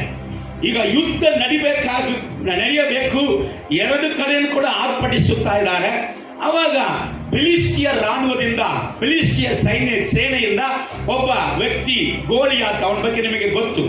ಅವನು ಹೊರಗೆ ಬಂದು ನಿಂತು ಈ ರೀತಿಯಾಗಿ ಹೇಳ್ತಾ ಇದ್ದಾನೆ, ನಿಮ್ಮಲ್ಲಿ ಅನೇಕರು, ನಮ್ಮಲ್ಲಿ ಅನೇಕರು ಯಾಕೆ ಸಾಯಬೇಕು? ನಾವು ಇಷ್ಟು ಯುದ್ಧ ಮಾಡಿ ಅನೇಕರನ್ನ ಯಾಕೆ ಕಳೆದುಕೊಳ್ಳಬೇಕು? ಒಂದು ಮಾಡೋಣ, ನನ್ನೊಟ್ಟಿಗೆ ಮಾತ್ರ ನಿಮ್ಮಲ್ಲಿ ಇರುವಂತ ಒಬ್ಬ ವ್ಯಕ್ತಿಯನ್ನ ನನ್ನೊಟ್ಟಿಗೆ ಯುದ್ಧ ಮಾಡುವುದಕ್ಕೆ ಕಳಿಸಿಕೊಡು. ನನ್ನನ್ನ ಯಾರಾದ್ರೂ ಗೆದ್ದುಬಿಟ್ರೆ ಫಿಲಿಸ್ಟಿಯರು ಇಸ್ರಾಯೇಲರಿಗೆ ದಾಸರು, ಅಥವಾ ನಾನು ನೀನು ಕಲಿಸುವಂತ ವ್ಯಕ್ತಿಯನ್ನ ಗೆದ್ದುಬಿಟ್ರೆ ಫಿಲಿಸ್ಟಿಯರಿಗೆ ಇಸ್ರಾಯೇಲರು ದಾಸರು. ಯುದ್ಧ ಮಾಡೋಣ ಎಂಬುದಾಗಿ ಬಂದು ನಿಂದು ಒಂದು ದಿವಸ ಅಲ್ಲ, 2 ದಿವಸ ಅಲ್ಲ, 40 ದಿವಸ ಮಾತಾಡ್ತಾ ಇದ್ದಾನೆ. ಒಬ್ಬರು ಕೂಡ ಯುದ್ಧಕ್ಕೆ ಹೋಗುವುದಕ್ಕೆ ರೆಡಿ ಇಲ್ಲ ಅಂತ ನಿಮಗೆ ಗೊತ್ತು. ಇಸ್ರಾಯೇಲರ ಅರಸನು ಯಾರಾಗಿದ್ದಾನೆ? ಸೌಲನಾಗಿದ್ದಾನೆ. ಈ ಸೌಲನ ಕುರಿತಾಗಿ ನೀವು ನೋಡುವುದಾದ್ರೆ, ಸೌಲ್ ಯಾರು? ಇಸ್ರಾಯೇಲರ ಎಲ್ಲ ಜನರಿಗಿಂತ ಎತ್ತರವಾದ ವ್ಯಕ್ತಿ, ಇಸ್ರಾಯೇಲರಲ್ಲಿ ಪರಾಕ್ರಮಶಾಲಿ, ಯುದ್ಧವನ್ನ ಕಲಿತಂದ ವ್ಯಕ್ತಿ. ಅವನಿಗೆ ಇರುವಂತ ರಿವಾರ್ಡ್ಗಳನ್ನ ಹೇಳ್ತಾ ಇದ್ದೀನಿ. ಅವನು ಇಸ್ರಾಯೇಲ್ ಎಲ್ಲರಿಗಿಂತ ಎತ್ತರವಾದ ವ್ಯಕ್ತಿ, ಯುದ್ಧವನ್ನ ಕಲಿತಂದ ವ್ಯಕ್ತಿ, ಪರಾಕ್ರಮಶಾಲಿ. ಇವನ ಹತ್ರ ಇನ್ನೊಂದು ಬುದ್ಧಿ ಇತ್ತು. ಯಾರೆಲ್ಲ ಪರಾಕ್ರಮವಾಗಿದ್ದಾರೋ, ಬಲಶಾಲಿಯಾಗಿದ್ದಾರೋ ಅವರೆಲ್ಲ ತನ್ನ ಸಂಗಡ ಸೇರಿಸಿಕೊಳ್ಳುವಂತ ವ್ಯಕ್ತಿಯು ಕೂಡ ಇವ. ಹಂಗಂದ್ರೆ ಇವನು ಪರಾಕ್ರಮಶಾಲಿ, ಇವನ ಸಂಗಡ ಇದ್ದವರು ಪರಾಕ್ರಮಶಾಲಿ. ಹಾಗಾದರೆ ಇವರು ಫಿಲಿಸ್ಟಿಯನ ಒಬ್ಬ ವ್ಯಕ್ತಿಯ ಸಂಗಡ ಯುದ್ಧಕ್ಕೆ ಹೋಗುವುದಕ್ಕೆ ಇವರಿಗೆ ಭಯ. ಆದರೆ ಈ ಯುದ್ಧದಲ್ಲಿ ಯಾರು ಗೆದ್ದನಂತ ನಿಮಗೆ ಗೊತ್ತು. ದಾವೀದು ಗೆದ್ದನಂತ ನಿಮಗೆ ಗೊತ್ತು. ದಾವೀದು ಒಳಗಡೆ ಬರುತ್ತಾ ಇದ್ದಾನೆ. ಆದರೆ ದಾವೀದನ ಕುರಿತಾಗಿ ನೀವು ಕೇಳಿದ್ರೆ, ದಾವೀದು ಯುದ್ಧವನ್ನ ಕಲಿತವನಲ್ಲ, ಯುದ್ಧ ಮಾಡುವಷ್ಟು ಪರಾಕ್ರಮಶಾಲಿಯೂ ಅಲ್ಲ, ಯುದ್ಧವನ್ನ ಒಂದು ಸತಿ ತನ್ನ ಜೀವನದಲ್ಲಿ ನೋಡಿದವನು ಅಲ್ಲ. ಆದರೆ ಇವನು ಯುದ್ಧದಲ್ಲಿ ಹೇಗೆ ಗೆದ್ದ? ಯುದ್ಧ ವಸ್ತ್ರವುಳ್ಳವನು, ಪರಾಕ್ರಮಿ, ಯುದ್ಧವನ್ನ ಕಲಿತವನು, ಯುದ್ಧದಲ್ಲಿ ಜಯಿಸಲಿಕ್ಕೆ ಆಗಲಿಲ್ಲ. ಆದರೆ ಯುದ್ಧವೇ ಗೊತ್ತಿಲ್ಲದವನು, ಯುದ್ಧವನ್ನ ಕಲಿಯದೇ ಇದ್ದವನು, ಯುದ್ಧ ವಸ್ತ್ರ ಇಲ್ಲದವನು, ಇವನು ಹೇಗೆ ಜಯಿಸಿದ? ಅವನಲ್ಲಿ ಇದ್ದಂತ ಅವನ ಜಯಕ್ಕೆ ಕಾರಣ ಏನು ಎಂಬುದನ್ನ ಇವತ್ತು ನಾವು ನೋಡಲಿಕ್ಕಿದ್ದೇವೆ. ಅದರಲ್ಲಿ 4 ವಿಧವಾದ ಕಾರ್ಯಗಳು ಉಂಟು. ದಾವೀದನ ಯುದ್ಧದಲ್ಲಿ ಗೆದ್ದದಿಗೆ ಎಷ್ಟು ಕಾರ್ಯಗಳು ಉಂಟು? 4 ವಿಧವಾದ ಕಾರ್ಯಗಳು ಉಂಟು. ಮೊದಲನೇದಾಗಿ, ದಾವೀದನು ನಾನು ಈ ಫಿಲಿಸ್ಟಿಯನನ್ನ, ಈ ಗೋಲಿಯಾತನನ್ನ, ಇವನ ಸಂಗಡ ನಾನು ಯುದ್ಧಕ್ಕೆ ಹೋಗ್ತೇನೆ ಅನ್ನುವಂಥ ಮಾತು ಅವನು ಹೇಳಿದದಕ್ಕೆ ಕಾರಣ ಏನು ಅಂತ ಕೇಳುವಾಗ, ಅಲ್ಲಿ ಗೋಲಿಯಾತನು ಯಾರನ್ನ ದೂಷಿಸುತ್ತಾ ಇದ್ದ? ದೇವರನ್ನ ದೂಷಿಸುತ್ತಾ ಇದ್ದ. ಯಾರನ್ನ ದೂಷಿಸುತ್ತಾ ಇದ್ದ? ದೇವರ ನಾಮವನ್ನ ದೂಷಿಸುತ್ತಾ ಇದ್ದ. ಇಸ್ರಾಯೇಲರ ದೇವರನ್ನ ದೂಷಿಸುತ್ತಾ ಇದ್ದ. ಇಸ್ರಾಯೇಲರ ದೇವರನ್ನ ದೂಷಿಸುತ್ತಾ ಇದ್ದಾಗ, ಇಸ್ರಾಯೇಲರ ದೇವರನ್ನ ದೂಷಿಸುವವನ ಮೇಲೆ ಅವನು ದೇವರ ವೈರಾಗ್ಯವುಳ್ಳವನಾಗಿ, ಇವನ ಮೇಲೆ ನಾನು ಯುದ್ಧಕ್ಕೆ ಹೋಗುತ್ತೇನೆ, ಇಸ್ರಾಯೇಲ ದೇವರನ್ನ ದೂಷಿಸುವಂತೆ ಈ ಸುನ್ನತಿ ಇಲ್ಲದವನು ಯಾರು, ಇವನನ್ನ ಇವತ್ತು ಗೆಲ್ಲುತ್ತೇನೆ, ಇವನ್ನ ಕಡಿತೇನೆ, ಇವನ್ನ ಕೊಳ್ಳುತ್ತೇನೆ ಎಂಬುದಾಗಿ ಒಂದು ವೈರಾಗ್ಯ, ಯುದ್ಧ ಮಾಡುವುದಕ್ಕೆ ಒಂದು ವೈರಾಗ್ಯ ಅವನ ಒಳಗಡೆ ಬಂದಿದ್ದಕ್ಕೆ ಮೊದಲನೇ ಕಾರಣ ದೇವರ ಮೇಲೆ ವೈರಾಗ್ಯ. ನನ್ನ ಕೇಳುವಂತ ಸಹೋದರಿಯೇ, ಇವತ್ತು ಕೂಡ ದೇವರ ಮೇಲೆ ವೈರಾಗ್ಯ ಇಲ್ಲದೆ ನೀವು ದೇವರಿಗಾಗಿ ಏನು ಮಾಡುವುದಕ್ಕೆ ಸಾಧ್ಯ ಇಲ್ಲ. ದೇವರ ಮೇಲೆ ವೈರಾಗ್ಯ ಇಲ್ಲದೆ ನೀವು ದೇವರಿಗಾಗಿ ಏನು ಬಿಟ್ಟುಕೊಡುವುದಕ್ಕೂ ಸಾಧ್ಯ ಇಲ್ಲ. ದೇವರ ಮೇಲೆ ವೈರಾಗ್ಯ ಉಳ್ಳವನು ಎಂಥ ಪಾಪದ ಆಶ್ರಯ ಕ್ರಿಯೆಗಳನ್ನು ಕೂಡ ಅವನು ಏನ್ ಮಾಡ್ತಾನೆ? ತಳ್ಳಿ ಬಿಡುತ್ತಾನೆ. ದೇವರ ಮೇಲೆ ವೈರಾಗ್ಯ ಉಳ್ಳವನು ದೇವರಿಗೆ ಚಿತ್ತ ಇಲ್ಲದಂತ ಎಂಥ ಕಾರ್ಯಗಳನ್ನು ತನ್ನ ಜೀವಿತದಲ್ಲಿ ತಿರಸ್ಕರಿಸುವುದಕ್ಕೆ ರೆಡಿಯಾಗಿರುತ್ತಾನೆ. ವಾಕ್ಯ ಹೇಳುತ್ತದೆ, ಭಕ್ತಿಯಲ್ಲಿ ವೈರಾಗ್ಯವುಳ್ಳವನಾಗಿರು. ದೇವರ ಮೇಲೆ ವೈರಾಗ್ಯ ಇಲ್ಲದೆ ನಾವು ಪರಿಶುದ್ಧರಾಗಿ ಜೀವಿಸುವುದಕ್ಕೆ ಸಾಧ್ಯ ಇಲ್ಲ. ದೇವರ ಮೇಲೆ ವೈರಾಗ್ಯ ಇಲ್ಲದೆ ನಾವು ನೀತಿಯ ಮಾರ್ಗದಲ್ಲಿ, ಸತ್ಯ ಮಾರ್ಗದಲ್ಲಿ ಕೇಳಿದರೂ ಕೂಡ ಅದನ್ನು ಪಾಲಿಸುವುದಕ್ಕೆ ಸಾಧ್ಯ ಇಲ್ಲ. ಯಾವುದಪ್ಪ ಅದನ್ನು ಪಾಲಿಸುವಂತೆ ಮಾಡುತ್ತದೆ ಅಂದ್ರೆ ದೇವರ ಮೇಲೆ ಇರುವಂತ ವೈರಾಗ್ಯ. ಇದರ ನಿಮಿತ್ತವಾಗಿ ನನ್ನ ದೇವರಿಗೆ ನಾಚಿಕೆ ಉಂಟಾಗ್ತದಲ್ಲ, ಇದರ ನಿಮಿತ್ತವಾಗಿ ನನ್ನ ದೇವರಿಗೆ ಅಪಮಾನ ಉಂಟಾಗುತ್ತದಲ್ಲ, ಇದರ ನಿಮಿತ್ತವಾಗಿ ನನ್ನ ದೇವರ ಹೆಸರು ಕೆಡುತ್ತದಲ್ಲ ಎಂಬುದಾಗಿ ದೇವರಲ್ಲಿ ವೈರಾಗ್ಯ ಉಳ್ಳವನೇ ತನ್ನನ್ನು ಪರಿಶುದ್ಧವಾಗಿ ಕಾಪಾಡಿಕೊಳ್ಳುವುದಕ್ಕೆ ಸಾಧ್ಯ. ಹಲ್ಲೆಲೂಯಾ. ಒಬ್ಬ ಸೇವಕರು ಕುಳಿತುಕೊಂಡಾಗ ಅವ್ರ ಕಣ್ಣು ಮುಂದೆ ಒಂದು ದರ್ಶನ ಉಂಟಾಯ್ತಂತೆ. ಏನ್ ದರ್ಶನ? ಅಲ್ಲಿ ದೇವರು ಕುಳಿತುಕೊಂಡಿದ್ದಾರಂತೆ. ಅವರ ಮುಂದೆ ಸೈತಾನು ಆ ಕಡೆ ಈ ಕಡೆ ನಡೆದಾಡಿಕೊಂಡು ದೇವರನ್ನ ದೂಷಿಸುತ್ತಾ ಇದ್ದಾನಂತೆ. ಏನ್ ದೂಷಿಸುತ್ತಾ ಇದ್ದಾನಂತ ಕೇಳುವಾಗ, ದೇವರೇ, ನೀನ್ ಭೂಮಿಗೆ ಬಂದು ನೀನ್ ಎಲ್ಲವನ್ನು ಮಾಡಿ ನೀನ್ ಜಯಿಸಿದೀನಿ ಅಂತ ನೀನ್ ತಿಳ್ಕೊಂಡಿ ನೀನೇನ್ ಜಯಿಸಿದಿ? ನಾನೇ ಜಯಿಸಿದಿನಲ್ಲ. ನನ್ನ ಸ್ಥಾನದಲ್ಲಿ ನಿನ್ನ ಸ್ವರ್ಗದಲ್ಲಿ ನೀನು ಉಂಟು ಮಾಡಿದಂತ ನಿನ್ನ ಜನಾಂಗಗಳನ್ನ ಇಟ್ಟುಕೊಂಡು ನನ್ನನ್ನು ಸೋಲಿಸ್ತಿ ಎಂಬುದಾಗಿ ನೀನು ನೋಡಿಕೊಂಡು ನಿನ್ನ ಜನಾಂಗಗಳು ನಿನಗೆ ನಂಬಿಕಸ್ಥರಾಗಿ ಇದ್ದಾರೆ ಎಂಬುದಾಗಿ ನೀನು ಹೇಳಿ ನಿನ್ನ ಸ್ವರ್ಗದಲ್ಲಿ ನಿನ್ನ ಜನರನ್ನ ಮನುಷ್ಯರನ್ನ ಸೃಷ್ಟಿ ಮಾಡಿದಿ. ಇವತ್ತು ಅವರು ನನ್ನ ಮಾತನ್ನ ಕೇಳಿ ನನ್ನ ಪ್ಯಾಕೆಟ್ ಒಳಗಡೆ ಇದಾರಲ್ಲ, ನೀನ್ ಹೆಂಗ್ ಜಯಿಸಿದಿ ದೇವರೇ?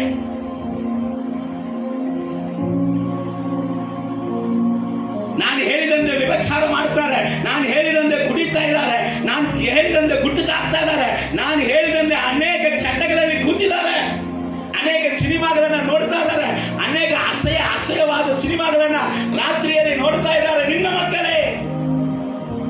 ಈಗ ನೀನ್ ಜಯಿಸಿದೆಯೋ ನಾನು ಜಯಿಸಿದಿನ? ನಿನ್ನ ಮಕ್ಕಳ ಬಾಯಿಂದ ಹೊಲಸಾದ ಮಾತುಗಳನ್ನು ನಾನು ಕೊಡ್ತಾ ಇದ್ದೇನೆ. ನಿನ್ನ ಸ್ತುತಿಸುವಂತ ಬಾಯಲ್ಲಿಯೇ ಹೊಲಸಾದ ಮಾತುಗಳನ್ನು ಹಾಡ್ತಾ ಇದ್ದಾರೆ. ನೀನ್ ಜಯಿಸಿದ್ಯಾ ನಾನು ಜಯಿಸಿದಿನ? ಈ ದರ್ಶನ ಕಂಡಂತ ವ್ಯಕ್ತಿ ತನ್ನ ಬಟ್ಟೆಯನ್ನ ಹರ್ಕೊಂಡು ಹೃದಯವನ್ನು ಹರ್ಕೊಂಡು, ಶೈತಾನೆ, ನಾವು ಎದ್ದೇಳದೆ ಇದ್ದದಕ್ಕೆ ತಾನೆ ನನ್ನ ದೇವರು ತಲೆ ಬಗ್ಗಿದವರಾಗಿ ಅವರ ಮುಂದೆ ಈ ರೀತಿಯಾಗಿ ನೀನು ಮಾತಾಡುತ್ತಿ. ನಾವು ಈಗ ಎದ್ದೇಳುತ್ತೇವೆ, ನಾವು ದೇವರಿಗಾಗಿ ವೈರಾಗ್ಯ ತೋರಿಸ್ತೇವೆ. ನನ್ನ ದೇವರು ಯಾವತ್ತೂ ಸ್ವಂತವನಲ್ಲ, ನನ್ನ ದೇವರು ಜಯಶಾಲಿ, ನನ್ನಿಂದ ನನ್ನ ದೇವರು ಸೋಲಬಾರದು ಎಂಬುದಾಗಿ ವೈರಾಗ್ಯ ಇರುವುದಾಗಿ ಅವರು ಹೇಳಿದರು.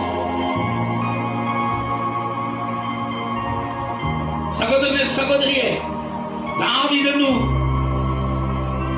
ಗೋಲಿಯಾತನ್ನ ಅವನ ಬಳಿಯಲ್ಲಿ ಯುದ್ಧ ಗೊತ್ತಿಲ್ಲದವನು, ಅವನ 6.5 ಫೂಟಿಲ್ಲ ಮೊಳ ಎತ್ತರವಾಗಿದ್ದಾನೆ, ಭಯಂಕರ ರೂಪವುಳ್ಳವನಾಗಿದ್ದಾನೆ. ಎಲ್ಲ ಪರಾಕ್ರಮಶಾಲಿಗಳು ನಡುಗುವಾಗ ದಾವೀದನು ಸಣ್ಣ ಹುಡುಗನು ನಡುಗದೆ ಇದ್ದದಕ್ಕೆ ಕಾರಣ ದೇವರ ಮೇಲೆ ಇದ್ದಂತ ವೈರಾಗ್ಯ. ಆ 1ನೇ ಕಾರ್ಯದಲ್ಲಿ ಇನ್ನೊಂದಿದೆ. ಆ ವೈರಾಗ್ಯ ಏನ್ ಮಾಡಿತ್ತಂತ ನೀನು ನೋಡ್ಬೇಕು. ಯಾಕಪ್ಪ ಯುದ್ಧ ವೀರರಲ್ಲ ಅವನ ಕಂಡು ಹೆದರಿದರು, ಇವನ್ ಮಾತ್ರ ಯಾಕೆ ಹೆದರಿಲ್ಲ ಅಂದ್ರೆ, ಯುದ್ಧ ವೀರರು ಅಲ್ಲಿ ಅರಸರು ಮತ್ತು ಯುದ್ಧ ವೀರರೆಲ್ಲ ಗೋಲಿಯಾತನ್ನ ನೋಡ್ತಾ ಇದ್ದಾರೆ, ಅದೇ ಕಣ್ಣನ್ನ ನೋಡ್ತಾರೆ. ಈ ಗೋಲಿಯಾತನ ನೋಡಿ ಇವನ ಶಕ್ತಿಗೆ ಮುಂದೆ ನಾನು ಹೆಂಗೆ ಎಂಬುದಾಗಿ ನೋಡ್ತಾ ಇದ್ದಾರೆ. ಆದ್ರೆ ದಾವೀದನು ಗೋಲಿಯಾತನ ನೋಡ್ತಾ ಇದ್ದಾನೆ, ಕಣ್ಣನ್ನ ನೋಡ್ತಾ ಇಲ್ಲ, ಕಣ್ಣಲ್ಲಿ ಇರುವಂತ ದೇವರನ್ನ ನೋಡುತ್ತಾನೆ. ಕಣ್ಣಲ್ಲಿ ಇರುವಂತ ದೇವರು ಆತನು ಸರ್ವಾಧಿಕಾರಿ, ಆತನು ಪರಾಕ್ರಮಿಯಾದ ದೇವರು. ಅವನು ಕಣ್ಣನ್ನ ನೋಡಿದವರೆಲ್ಲ ಎದರ್ಕೊಂಡು ಕೂತಿದ್ರು. ಅವನು ಕಣ್ಣಲ್ಲಿ ಇರುವಂತ ದೇವರನ್ನ ನೋಡಿದಂತ ಕಾರಣ ಯುದ್ಧಕ್ಕೆ ಹೋಗೋದಿಗೆ ಸಿದ್ಧನಾದ.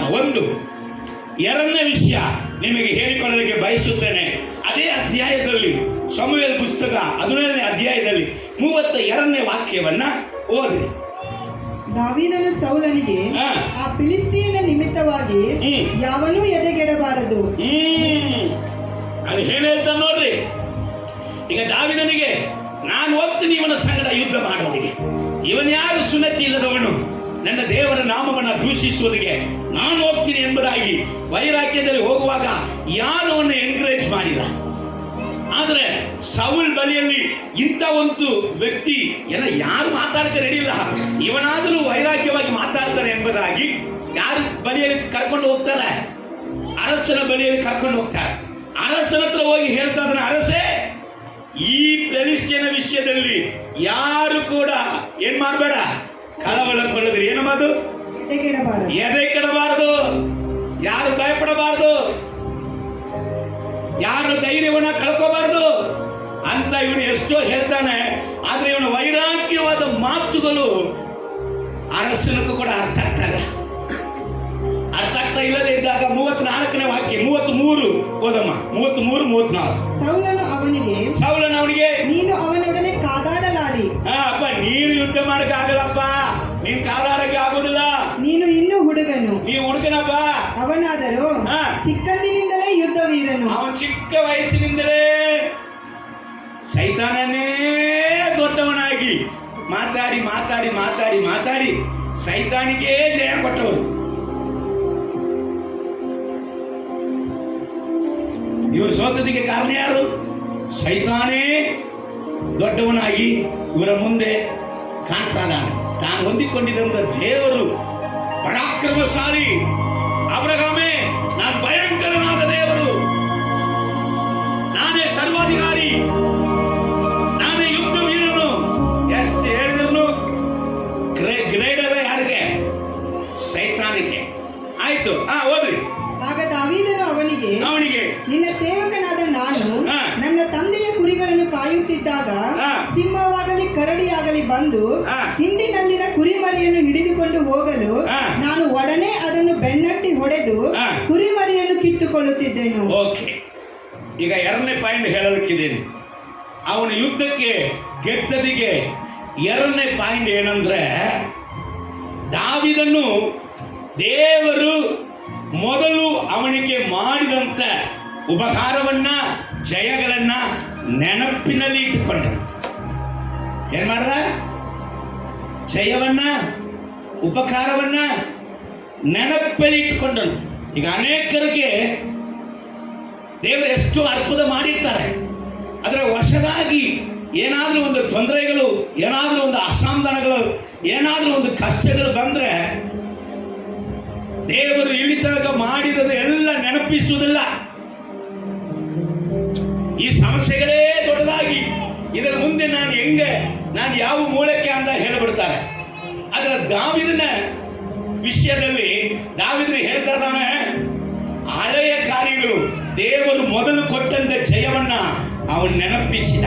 ಅವನು ಹೇಳಿದ, ಅರಸೆ, ಸೈತಾನನೇ ಅವ. ಸೈತಾನು ಒಂದು ದಿವಸ ಸಿಂಹವಾಗಿ ಬಂದ, ಕೊಂದೆ. ಆಮೇಲೆ ಕರಡಿಯಾಗಿ ಬಂದ, ಕೊಂದೆ. ಈಗ ಫಿಲಿಸ್ತೀನಾಗಿ ಬಂದಿದ್ದಾನೆ. ಅಷ್ಟೇ. ಸೈತಾನೆ, ದೇವರು ದೇವರೇ.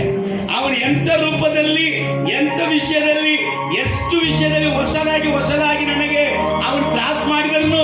ನನ್ನಲ್ಲಿ ಇರುವಂತ ದೇವರ ಶಕ್ತಿ ಎಲ್ಲ ಕ್ರಿಯೆಗಳನ್ನು ಅಳಿಸುವುದಕ್ಕೆ ಶಕ್ತಿ ಉಳ್ಳದಾಗಿ. Hallelujah, praise the Lord. ಯಾರಾಗಿ ಬಂದ? ಆದ ಕಾರಣ ಈ ಮಾತುಗಳು ಏನಾಯಿತು ಅವನಿಗೆ? ಸೌಲನಿಗೆ ಭಯಂಕರ ಉತ್ಸಾಹ ಕೊಟ್ಟಿತ್ತು. ಸೌಲ್ ಅನ್ಕೊಂಡಿರ್ಬೇಕು, ಈಗ ದಾವೀದನು ಗೆಲ್ತಾನೆ ಏನೋ ಗೊತ್ತಿಲ್ಲ, ಆದ್ರೆ ಯುದ್ಧ ಮಾಡಿ ಆದರೂ ಇಸ್ರಾಯೇಲರಲ್ಲಿ ಒಬ್ಬನು ಸತ್ತಾನಂದ ಇರಲಿ, ಇವನಿಗೆ ಭಯಪಟ್ಟುಕೊಂಡು ಇಸ್ರಾಯೇಲರು ಹಿಂಜರಿದರು ಅಂತ ಇಲ್ಲದೆ, ಇಸ್ರಾಯೇಲರಲ್ಲಿ ಒಬ್ಬನು ಯುದ್ಧ ಮಾಡಿ ಆದರೂ ಸತ್ತಾನಂದ ಇರಲಿ ಅಂತ. ಈಗ ಎರಡನೇ ಪಾಯಿಂಟ್ ಹೇಳಿದೆ, ದೇವರು ಆಲ್ರೆಡಿ ನಿಮಗೆ ಮಾಡಿದಂತ ಜಯಗಳನ್ನ, ಉಪಕಾರಗಳನ್ನ ನೆನಪಿಸುವುದಾದ್ರೆ, ಇವತ್ತು ನಿಮ್ಮ ಮುಂದೆ ಸೈತಾನ ಇಟ್ಟಿರುವಂತ ಕ್ರಿಯೆಗಳನ್ನ ನೋಡಿ ನೀವು ಹೆದರುವುದಿಲ್ಲ. ಹಲ್ಲೆಲೂಯಾ. ಅದರಲ್ಲಿ ಜಯ ಕೊಟ್ಟಂತ ದೇವರು ಇದರಲ್ಲಿ ಜಯ ಕೊಡುತ್ತಾರೆ ಎಂಬುದಾಗಿ ನಿರೀಕ್ಷೆಯೇ ಇದನ್ನ ಜಯಿಸುವುದಿಗೆ ಆಯುಧವಾಗಿರುತ್ತದೆ. Hallelujah, praise the Lord. ಅಂದ್ರೆ ಮಿಷನರಿ ಐಡಸ್ ಕ್ಯಾಟ್ ಎಂಬುದಾಗಿ ಜಾಸ್ತಿ ಅವ್ರ ಬಗ್ಗೆ ಮಾತಾಡಲ್ಲ, ಆದರೆ ಸಾಕ್ಷಿ ತೊಟ್ಟಲು ಅವರು ಒಂದು ಇಲ್ಲಿ ಮಿಷನರಿಯಾಗಿ ಬಂದಾಗ ತಾನು ಕಲಿತಂತ ಈ ವೈದ್ಯ ಕಾರ್ಯಗಳನ್ನ ಕೆಲವೊಂದು ಮಕ್ಕಳಿಗೆ ಹೇಳಿಕೊಟ್ಟು ಅದರ ಮೂಲಕ ದೇವರ ಸೇವೆಯನ್ನ ಅಭಿವೃದ್ಧಿ ಮಾಡಬೇಕೆಂಬುದಾಗಿ ಆಸೆಯಲ್ಲಿ ನರ್ಸಿಂಗ್ ಸ್ಕೂಲ್ ಅನ್ನ ಸ್ಟಾರ್ಟ್ ಮಾಡಿದರು. ನರ್ಸಿಂಗ್ ಕಾಲೇಜ್ ಅಲ್ಲ, ನರ್ಸಿಂಗ್ ಸ್ಕೂಲ್ ಅನ್ನ ಸ್ಟಾರ್ಟ್ ಮಾಡಿದರು. ಅದರಲ್ಲಿ ಒಂದು 15-16 ಹುಡುಗಿಯರು ಸೇರಿಸಿದರು. ಈ ನರ್ಸಿಂಗ್ ಸ್ಕೂಲ್ಗೆ ಅದಕ್ಕೆ ಗೌರ್ಮೆಂಟ್ ಅಲ್ಲಿ ಅಥಾರಿಟಿ ಕೇಳುವುದಕ್ಕಾಗಿ ಅವರು ಕರ್ನಲ್ ಅನ್ನ ಹುಡ್ಕೊಂಡು ಹೋಗಿದ್ರು. ಕರ್ನಲ್ ಅವರಿಗೆ ಅಥಾರಿಟಿ ಕೊಟ್ಟರು ಕೂಡ, ಅಧಿಕಾರ ಕೊಟ್ಟರು ಕೂಡ, ಕರ್ನಲ್ ಅವರನ್ನ ಗೇಲಿ ಮಾಡಿದರು. ಯಾವ ಇನ್ಸ್ಟ್ರೂಮೆಂಟ್ ಕೈಯಲ್ಲಿ ಇಲ್ಲ, ಯಾವ ಇನ್ಸ್ಟ್ರೂಮೆಂಟ್ ಕೈಯಲ್ಲಿ ಇಲ್ಲ. ಇಲ್ಲದೆ ನೀವು ಈ ಮಕ್ಕಳಿಗೆ, ಅದು ಇವರಿಗೆ ನಮ್ಮ ದೇಶದವರಿಗೆ ವಿದ್ಯೆದ ನಾಲೆಜೇ ಇಲ್ಲ. ನೀವು ಇವರಿಗೆ ಹೆಂಗೆ ಕ್ಲಾಸ್ ಮಾಡಕ್ಕೆ ಆಗುತ್ತಾರೆ? ಆದರೂ ಕೂಡ ನೀವು ತಗೊಳ್ಳುವಂತ ಈ ಕಾರ್ಯಕ್ಕೆ ನಾನೇನ್ ಮಾಡ್ತೀನಿ, ಅದು ನಡೆಯುವುದಿಲ್ಲ ಎಂಬುದಾಗಿ ನಗ್ತಾ ಅವರಿಗೆ ಸ್ಯಾಂಕ್ಷನ್ ಲೆಟರ್ ಕೊಟ್ಟು, ರೈಟ್, ಅವ್ರ ಗೌರ್ಮೆಂಟ್ ಅಥಾರಿಟಿ ತಗೊಂಬಂದು ಅಲ್ಲಿ 16 ಮಕ್ಕಳನ್ನ, ಹುಡುಗಿಯರನ್ನ ಅವರು ರೆಡಿ ಮಾಡಿ ಈಗ ಎಕ್ಸಾಮ್ಗೆ ಹೋಗೋದಕ್ಕೆ ಚೆನ್ನೈಗೆ ಬರಬೇಕು. ಚೆನ್ನೈಯಲ್ಲಿ ಹೋಗಿ ಎಕ್ಸಾಮ್ ಬರೆಯೋಕ್ಕೆ ಹೋಗುವಾಗ ಅದೇ ಅಧಿಕಾರಿಯನ್ನ ಭೇಟಿಯಾಗಿ ಈಗ ಫಸ್ಟ್ ಬೇಚ್ ಎಕ್ಸಾಮ್ ಬರೆಯುವುದಿಗೆ ಇವರು ಹೋಗ್ತಾ ಇದ್ದಾರೆ. ಆವಾಗ ಅವರು ನಗ್ದರು. ಎಕ್ಸಾಮ್ಗೆ ಇವರನ್ನ ಇಷ್ಟು ಧೈರ್ಯವಾಗಿ ಕಳಿಸ್ತೀರ ನೀವು? ಇವರು ಎಕ್ಸಾಮ್ ಅಲ್ಲಿ ಪಾಸ್ ಆಗ್ಬಿಡ್ತಾರ? ಆಗ್ತದ ಇವರಿಗೆ ಎಂಬುದಾಗಿ ಹೇಳಿದಾಗ ಆ ಎಕ್ಸಾಮ್ ಬರೆಯೋದಕ್ಕೆ ಹೋಗುವಂತ ಎಲ್ಲ ಮಕ್ಕಳಿಗೂ ಮನಸ್ಸಲ್ಲಿ ಅವರಿಗೆ ಭಯ ಬಂತಂತೆ. ಅವಾಗ ಮಿಷನರಿ ಐಡಸ್ಕರ್ ಹೇಳಿದ್ರಂತೆ, ಏ ಮಕ್ಕಳ, ಭಯಪಡಬೇಡ, ನಿಮಗೆ ನಾನು ಎಷ್ಟೋ ಎಕ್ಸಾಮ್ ಅನ್ನ ತಗೊಂಡಿನಿ, ಅದರಲ್ಲಿ ನೀವು ಪಾಸ್ ಮಾಡಿದಿರಿ. ಆ ರೀತಿ ಇದು ಒಂದು ಎಕ್ಸಾಮ್, ನೀವು ಆಲ್ರೆಡಿ ಎಕ್ಸಾಮ್ ಅಲ್ಲಿ ಪಾಸ್ ಮಾಡಿದವರ, ಈ ಎಕ್ಸಾಮ್ ನೋಡಿ ನೀನು ಹೆದರಕ್ಕೆ ಹೋಗಬೇಡ ಅಂತ. ಅಲ್ಲೇಲೂಯ, ದೊಡ್ಡ ಮಿಷನರಿ ಹಾಸ್ಪಿಟಲ್ ಇವತ್ತು ಇದೆ ವೇಲೂರು ಎಂಬುದಾದ ಸ್ಥಳದಲ್ಲಿ. Hallelujah, praise the Lord. ಹಂಗಂದ್ರೆ ದೇವರು ಮೊದಲು ನಮಗೆ ಕೊಟ್ಟಂತ ಜಯಗಳನ್ನ ನೆನಪಿಸಿಕೊಳ್ಳುವುದು ಅವಶ್ಯ. ಮೂರನೇದಾಗಿ ನಾವಲ್ಲಿ ನೋಡ್ತಾ ಇದ್ದೇವೆ, ಇವನು ಯುದ್ಧಕ್ಕೆ ಹೋಗ್ತೀನಿ ಅಂತ ಹೇಳಿದ ಕೂಡಲೇ ಅಲ್ಲಿ ಸೌಲ್ ಅರಸನು ಇವನನ್ನ ಏನ್ ಮಾಡ್ತಾ ಇದ್ದಾನೆ, ತನ್ನ ಆಯುಧವನ್ನ, ತನ್ನ ವಸ್ತ್ರವನ್ನ ಇವನ್ನೇ ಕೊಟ್ಟು ಇವನನ್ನ ಹೋಗಂತಾನೆ.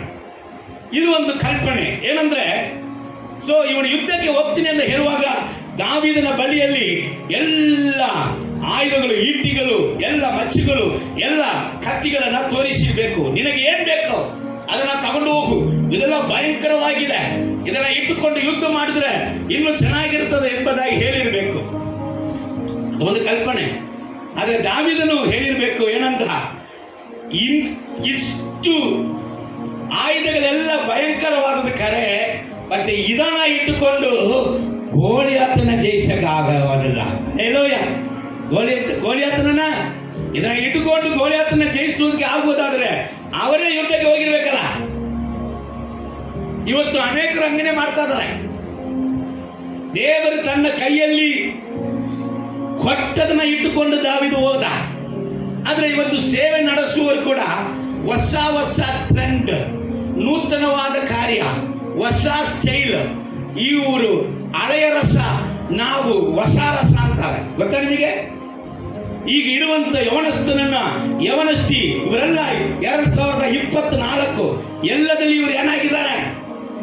ಇವರೆಲ್ಲ ಫಾಸ್ಟ್ ಫುಡ್ ತಿಂದು ಫಾಸ್ಟ್ ಆಗಿದ್ದಾರೆ. ಇವರಿಗೆ ಹಳೆಯ ರೀತಿಯಲ್ಲಿಯೇ ಸುವಾರ್ತೆ ಸಾರಿದ್ರೆ ಇವರೆಲ್ಲ ಕೇಳುವುದಿಲ್ಲ. ನೀವು ನೋಡಿದ್ದೀರಾ? ಈಗ ಇರುವಂತ ಮಕ್ಕಳು, ನಮ್ಮ ಮಕ್ಕಳು ಚೆನ್ನಾಗಿದ್ದಾರೆ. ಈಗ ಇರುವಂತ ಮಕ್ಕಳು ಹೇರ್ ಕಟ್ಟಿಂಗ್ ಮಾಡಕ್ಕೆ ಮನೆಗೆ ಹೋದ್ರೆ, ತಿರ್ಗಾ ಮನೆಗೆ ಬಂದ್ರೆ ಅವನ ತಾಯಿ ಗುರುತಿನಕ್ಕೆ ಆಗುದಿಲ್ಲ. ಯಾವನೇ ನೀನು, ಯಾರು ಬೇಕಂದ, ಅವನು ನಾನೇ ನಿನ್ ಮಗ ಅಂತಾನೆ. ಯಾಕೆಂದ್ರೆ ಇಲ್ಲಿ ಮೊಸಳೆ ಮಲಗಿದಂತೆ ಒಂದು ಕಟ್ಟಿಂಗ್. ಏನ್ ಮಲಗಿದೆ? ಇಲ್ಲಂದ್ರೆ ಈ ಪಾತ್ರೆಯನ್ನ ತಲೆಯಲ್ಲಿ ಡಬ್ಬಕ್ಕೆ ಮಲಗಿದ್ರೆ ಆತರ ಒಂದು ಕಟ್ಟಿಂಗ್.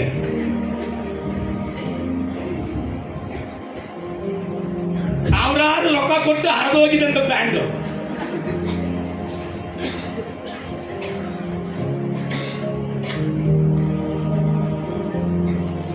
ಹೆಣ್ಣು ಮಕ್ಕಳು ಹಂಗೆ ಹರಿದೋಗಿದಂತದೆಲ್ಲ. ಅಯ್ಯೋ ಪಾಪ, ಇವ್ರ ಮನೆಯಾಗ ಏನು ಇಲ್ಲೋ ಅಂತ ನಾವು ತಿಳ್ಕೋಬೇಕು. ಈ ಭಾಷೆಗಳಿಗೆ ಒಂದು ಉದ್ದೇಶ ಏನಂದ್ರೆ, ಇದೆಲ್ಲ ಹೊಸ ಟ್ರೆಂಡ್. ಇದನ್ನ ಇಟ್ಕೊಂಡು ಇವರನ್ನ ನಾವು ಹೆಂಗಾದ್ರೂ ದೇವರಲ್ಲಿ ನಡೆಸ್ಬೇಕಂದ್ರೆ ನಾವು ಮೊಸಳೆ ತರ ಕಟಿಂಗ್ ಮಾಡ್ಕೋಬೇಕು. ನಾವು ಹರ್ಕೊಂಡಿರುವಂತ ಬ್ಯಾಂಡ್ ಅನ್ನ ಹಾಕೋಬೇಕು. ನಾವು ಲೆಗ್ಗಿನ ತರ, ಲೆಗ್ಗಿನೇ ಅದು ಹುಡುಗಿ ಡ್ರೆಸ್ನೇ ಬಾಸ್ರ ಹಾಕೊಂಡು ತಿರುಗಾಡ್ತಾವ. ಅಲ್ಲೇಲೂಯ. ಇಲ್ಲಿ ತನಕ ಇದ್ರ ಕೆಳಗೆ ಬರ್ತಾ ಇಲ್ಲ ಶರ್ಟ್. ಅಲ್ಲೇಲೂಯ. ಪ್ರೈಸಲ. ಇದೆಲ್ಲ ಏನ್ ಮಾಡ್ತಾರಂತೆ? ಈ ಹೊಸ ಟ್ರೆಂಡ್ಗಳನ್ನ ಇಟ್ಟುಕೊಂಡು ಯವನಸ್ಥರನ್ನ ಪರಲೋಕದಲ್ಲಿ ಯೇಸು ಸ್ವಾಮಿ ಸಿಂಹಾಸನ ಪಕ್ಕದಲ್ಲಿ ಕುಳಿತುಕೊಳ್ಳುವಂತೆ ಮಾಡ್ತಾರಂತೆ. ಇವನ ಸೇವೆಯಲ್ಲಿ ಒಬ್ಬನು ಬರಲು ಹೋಗಲ್ಲ, ಇವನು ಹೋಗಲ್ಲ. ಅಲ್ಲೇಲೂಯ ಹೇಳ್ಬೋದಿಲ್ಲ ನೀವು? ಹೇಳ್ರಿ ಅಲ್ಲೇಲೂಯ. ಇವನ ಸೇವೆಯಲ್ಲಿ ಅರಸ ಹೇಳಿದ, ಏ ದಾವಿದ, ಬಾ ಬಾ ಬಾ, ನನ್ನ ಡ್ರೆಸ್ ಅನ್ನ ಹಾಕಿ ಯುದ್ಧ ವಸ್ತ್ರವನ್ನು ಹಾಕೊಂಡು ಹೋಗು. ನಿನ್ನ ಯುದ್ಧ ವಸ್ತ್ರ ಹಾಕಿ ನೀನೇ ಗೆದ್ದಿ. ಕೆಲವರಿಗೆ ಸೇವೆ ಚೆನ್ನಾಗಿ ಮಾಡ್ತಾ ಇದ್ದಾಗಲೇ ಸೌಲನ ಅರಸನಾಗಿ ಮಾತ್ರ ಅಲ್ಲ, ಸೌಲನು ಪ್ರವಾದಿಯಾಗಿದ್ದ. ಸೌಲನ ಮೇಲೆ ಅಭಿಷೇಕ ಇತ್ತಲ್ಲೋ, ಅಭಿಷೇಕ ಇತ್ತು, ಒಂದು ಕಾಲದಲ್ಲಿ ಪ್ರವಾದಿಸಿದ. ಇವನು ಚೆನ್ನಾಗಿ ದೇವರು ಇವನನ್ನು ವಾಕ್ಯದಲ್ಲಿ ನಡೆಸ್ತಾ ಇರುವಾಗ ಅವರು ಡೀಪ್ ಆಗಿ ಕರ್ಕೊಂಡು ಹೋಗುವಂತ ವ್ಯಕ್ತಿಗಳು ಅವ್ರ ತರ ನಾನು ಮಾಡಿದ್ರೆ ಸೇವೆಯಲ್ಲಿ ಅಭಿವೃದ್ಧಿ ಆಗ್ಬಿಡುತ್ತದೆ. ಅವನೇ ಮಾಡಕ್ಕೆ ರೆಡಿ ಇಲ್ಲ, ಅವನೇ ಗೋಳಿಯಾತಿಗೆ ಎದುರ್ಕೊಂಡು ಕೂತಾನೆ. ವಸ್ತ್ರ ಆಯ್ತು ಕರೆ, ಕತ್ತಿ ಆಯ್ತು ಕರೆ, ಆದ್ರೆ ಸೈತಾನನ ಗೆಲ್ಲಕ್ಕೆ ಶಕ್ತಿ ಇಲ್ಲ. ಇವರು ಯಾರನ್ನ ನೋಡೋದು? ದೊಡ್ಡ ದೊಡ್ಡ ಭಾಷಣಗಳು, ದೊಡ್ಡ ದೊಡ್ಡ ಪ್ರವಾದಿಗಳು. ಇವರಂತೆ ನಾನು ಹೋಗಿದ್ರೆ ಗೆದ್ದು ಬಿಡ್ತೀನಿ. ದಾವೀದ ಹೇಳಿದ, ಇದೆಲ್ಲ ನಮಗೆ ಆಗೋದಿಲ್ಲ ಅಂತ. ಓದನ ಒಂದು ವಾಕ್ಯ, ಓದನ 40ನೇ ವಾಕ್ಯ ಓದಲ್ಲ. ತನ್ನ ಕೋಲನ್ನು ತೆಗೆದುಕೊಂಡು ಹೊರಟು ಹಳ್ಳದಲ್ಲಿ 5 ನುಣುಪು ಕಲ್ಲುಗಳನ್ನು ಆರಿಸಿಕೊಂಡು. ಏನು ಎಷ್ಟು? ಈಗ ದಾವೀದು ಯುದ್ಧಕ್ಕೆ ಹೋಗ್ತಾನೆ, ಒಬ್ಬರು ಕರೆದು ಕೇಳ್ತಾನೆ, ದಾವೀದ ಗೋಲಿಯಾತ್ ಜೊತೆಗೆ ಯುದ್ಧ ಮಾಡಕ್ಕೆ ಹೋಗ್ತಾ ಇದೆಯಾ? ಹೌದು. ಸರಿ, ಯಾವ ಆಯುಧವನ್ನ ತಗೊಂಡು ಹೋಗ್ತಿ? ಕಲ್ಲು. ಯಾವ ಆಯುಧ? ಕಲ್ಲು. ಅವನ್ ಗೋಲಿಯಾತ್ ಕೇಳ್ತಾನೆ, ಹೇಳ ಕಲ್ ತಗೊಂಡು ಬರ್ತಾ ಇದ್ದೀನಿ, ನಾನೇನ್ ನಾಯ? ನೀ ನಾಯೇ? ಅರೇಲೋಯ. ನನ್ನ ದೇವರನ್ನ ದೂಷಿಸುವಂತೆ ನೀನ್ ನಾಯೇ? ಜೀವವುಳ್ಳ ದೇವರನ್ನ ಅರಿಯದೇ ಇರುವಂತೆ ನೀನ್ ನಾಯೇ? ನೀನ್ ನಾಯಾದ ಪರವಾಗಿರೋ ನಾಯಕಿಲ್ಲ ಕೇವಲ. ಅರೇಲೋಯ. ಪ್ರೈಸ್ ಅಲ್ಲ. ಇದು ಗೌರಿಶ್ರೀ ಓದ್ಮಲ್ಲ. 5 ನುಣುಪು ಕಲ್ಲುಗಳನ್ನು ಆರಿಸಿಕೊಂಡು ಅವುಗಳನ್ನು ಕುರುಬರ ಪದ್ಧತಿಯಂತೆ. ಯಾರ ಪದ್ಧತಿಯಂತೆ? ಯಾರ ಪದ್ಧತಿಯಂತೆ? ಯಾರಪ್ಪ ನಮ್ಮ ಕುರುಬ? ಯಾರು ನಮ್ಮ ಕುರುಬ? ಯೇಸು ಕ್ರಿಸ್ತನ ಪದ್ಧತಿಯಂತೆ. ನನ್ನ ಕುರುಬನಾಗಿ ಇರುವಂತೆ ಯೇಸು ಕ್ರಿಸ್ತನ ಆತನ ನಡೆಯುವಂತ ಹಾದಿಯಲ್ಲಿಯೇ ಆತನಂತೆಯೇ ಆತನನ್ನ ಗೆಲ್ಲುವನಿಗೆ ಹೊರಡಿದ. ಹತ್ತಿ ನೋಡಿಲ್ಲ, ಅರಸನ ವಸ್ತ್ರ ನೋಡಿಲ್ಲ, ಕೆಲವರಿಗೆ ಕುರುಬನ ಪದ್ಧತಿಯಲ್ಲಿ. Hallelujah, hallelujah. ಯೇಸು ಹೇಳ್ತಾ ಇದ್ದಾನೆ, ನಾನೇ ಒಳ್ಳೆ ಕುರುಬನು. ಆಡು ಕುರಿಗಳಿಗಾಗಿ ಪ್ರಾಣ ಕೊಡುವುದಕ್ಕೆ ಬಂದಂತ ನಾನೇ ಒಳ್ಳೆ ಕುರುಬನು, ನಾನೇ ಬಾಗಿಲು. ಹಲ್ಲೆಲೂಯ. ನಾನೇ ಸತ್ಯವು, ನಾನೇ ಮಾರ್ಗವು, ನಾನೇ ಜೀವವಾಗಿದೆ. ನನ್ನನ್ನು ನಂಬುವವನು ಸತ್ತರೂ ಬದುಕುತ್ತಾನೆ. ಹಲ್ಲೆಲೂಯ. ಸೊ ವಾಕ್ಯ ಹೇಳ್ತದೆ, ಕುರುಬನ ಪದ್ಧತಿಯಲ್ಲಿ ಅವನ ಕೈಯಲ್ಲಿ ದೇವರು ಏನು ಕೊಟ್ಟರೆ ವಾಕ್ಯ ಹೇಳ್ತದೆ, ನಿನಗೆ ಇರುವಂತ ಶಕ್ತಿಯಲ್ಲಿ ಹೋಗು. ಸಮಯ ಅಧಿಕ ಹೆಚ್ಚಾಗಿತ್ತು. ಒಂದು ಕಾರ್ಯ ನಾನು ಹೇಳುವುದಕ್ಕೆ ಬಯಸುತ್ತೇನೆ. ಶಿಷ್ಯರ ಪರಿಸ್ಥಿತಿ ಹೆಂಗಿದೆ ಎಂಬುದಾಗಿ ನಿಮಗೆ ಗೊತ್ತಾಗಬೇಕು. ಯೇಸು ಸ್ವಾಮಿ ಸಂಗಡ ಅನೇಕರು ಬಂದು ಕೂಡಿದ್ದಾರೆ. ಅಲ್ಲಿ 5,000 ಪುರುಷರಿದ್ದಾರೆ, ಸ್ತ್ರೀಗಳು ಏರಲ್ಲ, ಮಕ್ಕಳು ಏರಲ್ಲ. ಈಗ ಯೇಸು ಸ್ವಾಮಿ ಶಿಷ್ಯರಿಗೆ ಹೇಳಿದ್ರು, ಯಪ್ಪ ಇವರು ಇಷ್ಟೊತ್ತು ಏನ್ ಮಾಡಿದ್ದಾರೆ? ವಾಕ್ಯ ಕೇಳಿದ್ದಾರೆ, ಹಿಂಗೆ ಕಳ್ಸಕ್ಕೆ ಇಷ್ಟ ಇಲ್ಲ. ಅವ್ರಿಗೆ ಏನ್ ಮಾಡು? ಆಗಾರ ಕೊಟ್ಟು ಕಳಿಸ್ಬೇಕು. ಏನಾದ್ರೂ ಆಗಾರ ತಗೊಂಡ್ಬರ್ರಿ. ಆಗ ಶಿಷ್ಯರು ಹೇಳಿದ್ರು, ದೇವರೇ ಎಲ್ಲಿ ಹೋಗಿ ಹುಡುಕಲಿ? ಅಡವಿಯಲ್ಲಿ ಎಲ್ಲಿ ಸಿಗ್ತದೆ ಇಷ್ಟು ಜನರಿಗೆ ಆಹಾರ? ಅಷ್ಟು ರೊಕ್ಕಕ್ಕೆ ನಾವು ಎಲ್ಲಿ ಹೋಗಲಿ? ಇದೆಲ್ಲ ಕೇಳಿದ್ದು ತಪ್ಪೇ ಇಲ್ಲ, ಕೇಳಿದ್ದು ತಪ್ಪೇ ಇಲ್ಲ. ಯಾಕೆಂದ್ರೆ ಅವ್ರಿಗೆ ಗೊತ್ತಿಲ್ಲ. ಸರಿ ಅಂದ ದೇವರು ನಿಮ್ಮ ಹತ್ರ ಎಷ್ಟು ಇತ್ತು ತಗೊಂಬ. ಆಯ್ತು, 5 ರೊಟ್ಟಿ ಇತ್ತು, 2 ಮೀನು ಇತ್ತು. ದೇವರು ಆಶೀರ್ವದಿಸಿದ್ರು. ಎಲ್ಲರೂ ಪಂದಿಯಲ್ಲಿ ಊಟಕ್ಕೆ ಕುಂಡ್ರಿಸಿ ಅಂತ ಹೇಳಿದ್ರ ಕುಂಡ್ರಿಸಿದ್ರು. ಎಲ್ಲರೂ ತೃಪ್ತರಾಗಿ ತಿಂದರು. ಉಳಿದದ್ದು ಎಷ್ಟು ಬುಟ್ಟಿ? 12 ಬುಟ್ಟಿ ಉಳಿದ ಆಯ್ತು. ಆದ್ರೆ ಸ್ವಲ್ಪ ದಿವಸ ಹೋಗಲಿಲ್ಲ. ಇನ್ನು ಸ್ವಲ್ಪ ದಿವಸ ಹೋಗಿದಾಗ ಅಲ್ಲಿ 3 ದಿವಸ ದೇವರ ಸಮ್ಮುಖದಲ್ಲಿ ಕೂತ್ಕೊಂಡು ವಾಕ್ಯ ಕೇಳ್ತಾ ಇದ್ದಾರೆ. ಈಗ ಮತ್ತೆ ದೇವರು ಹೇಳ್ತಾ ಇದ್ದಾರೆ, ಯಪ್ಪ ಇವರನ್ನ ಹಿಂಗೆ ಕಳಿಸೋದಿಗೆ ಎಷ್ಟೆಲ್ಲ ಇವರಿಗೆ ಊಟ ಕೊಡು ಅಂತ. ಆದ್ರೆ ಇವರ ಹತ್ರ ಎಷ್ಟು ರೊಟ್ಟಿ ಇದೆ? 7 ರೊಟ್ಟಿ ಇದೆ. 5 ರೊಟ್ಟಿ ಇಟ್ಟುಕೊಂಡು 5,000 ಪುರುಷರು ಮತ್ತೆ ಸ್ತ್ರೀಗಳಿಗೆ ದೇವರು ಊಟ ಕೊಡಿಸಿದ್ದು ಇವರಿಗೆ ಗೊತ್ತಿಲ್ವಾ? ಗೊತ್ತುಂಟು. ಈಗ 7 ರೊಟ್ಟಿ ಇದ್ರೂ ಕೂಡ ದೇವರೇ, ಅದೇ ಮಾತು, ದೇವರೇ ಇಷ್ಟು ಜನರಿಗೆ ಈ ಅಡವಿಯಲ್ಲಿ ಇಷ್ಟು ರೊಕ್ಕಕ್ಕೆ ಎಲ್ಲಿ ಹೋಗ್ಲಿ, ಹೇಗೆ ಇವರಿಗೆ ಊಟ ಕೊಳ್ಳಿ? ನಾವಾಗಿದ್ರೆ ಏನ್ ಮಾಡಿರ್ತೀವಿ? ಅವತ್ತು 5 ರೊಟ್ಟಿ ಇಟ್ಟುಕೊಂಡು ಅಪ್ಪ ಏನ್ ಮಾಡಿದ್ರು? ಇಷ್ಟು ಜನರಿಗೆ ಊಟ ಕೊಟ್ಟಿದ್ರು. ಅಪ್ಪ ಇವತ್ತು 7 ರೊಟ್ಟಿ ಇದೆ, ಆಶೀರ್ವಾದ ಮಾಡಪ್ಪ, ಎಲ್ಲರಿಗೂ ಕೊಡಪ್ಪ ಅಂತ ಹೇಳಿರ್ತೀವಿ. ಆ ಬುದ್ಧಿ ಕೂಡ ಈ ಶಿಷ್ಯರಿಗೆ ಬರದೆ ಹೋಗಿದ್ಯಾಕೆ? ಯಾಕೆ ಹೋಗಿತ್ತು? ಮೊದಲು ಮಾಡಿದಂತ ಅದ್ಭುತವನ್ನ ಮರೆತುಬಿಟ್ರು. ಮೊದಲು ಮಾಡಿದಂತ ಕೃತ್ಯಗಳನ್ನ ಮರೆತುಬಿಟ್ರು. ಮೊದಲು ಕೊಟ್ಟಂತ ಜಯವನ್ನ ಮರೆತುಬಿಟ್ರು. ಮಾರ್ಕ ಸ್ವಾರ್ಥ ಹೇಳ್ತಾರೆ, ಅವರ ಹೃದಯಗಳು ಕಠಿಣವಾಗಿತ್ತು. ಶಿಷ್ಯರ ಹೃದಯ ಕಠಿಣವಾಗಿ. ಯಾಕೆ? ಅವತ್ತು ಅದ್ಭುತ ಮಾಡಿದಂತ ದೇವರು ಇವತ್ತು ಮಾಡುವುದಿಲ್ವಾ?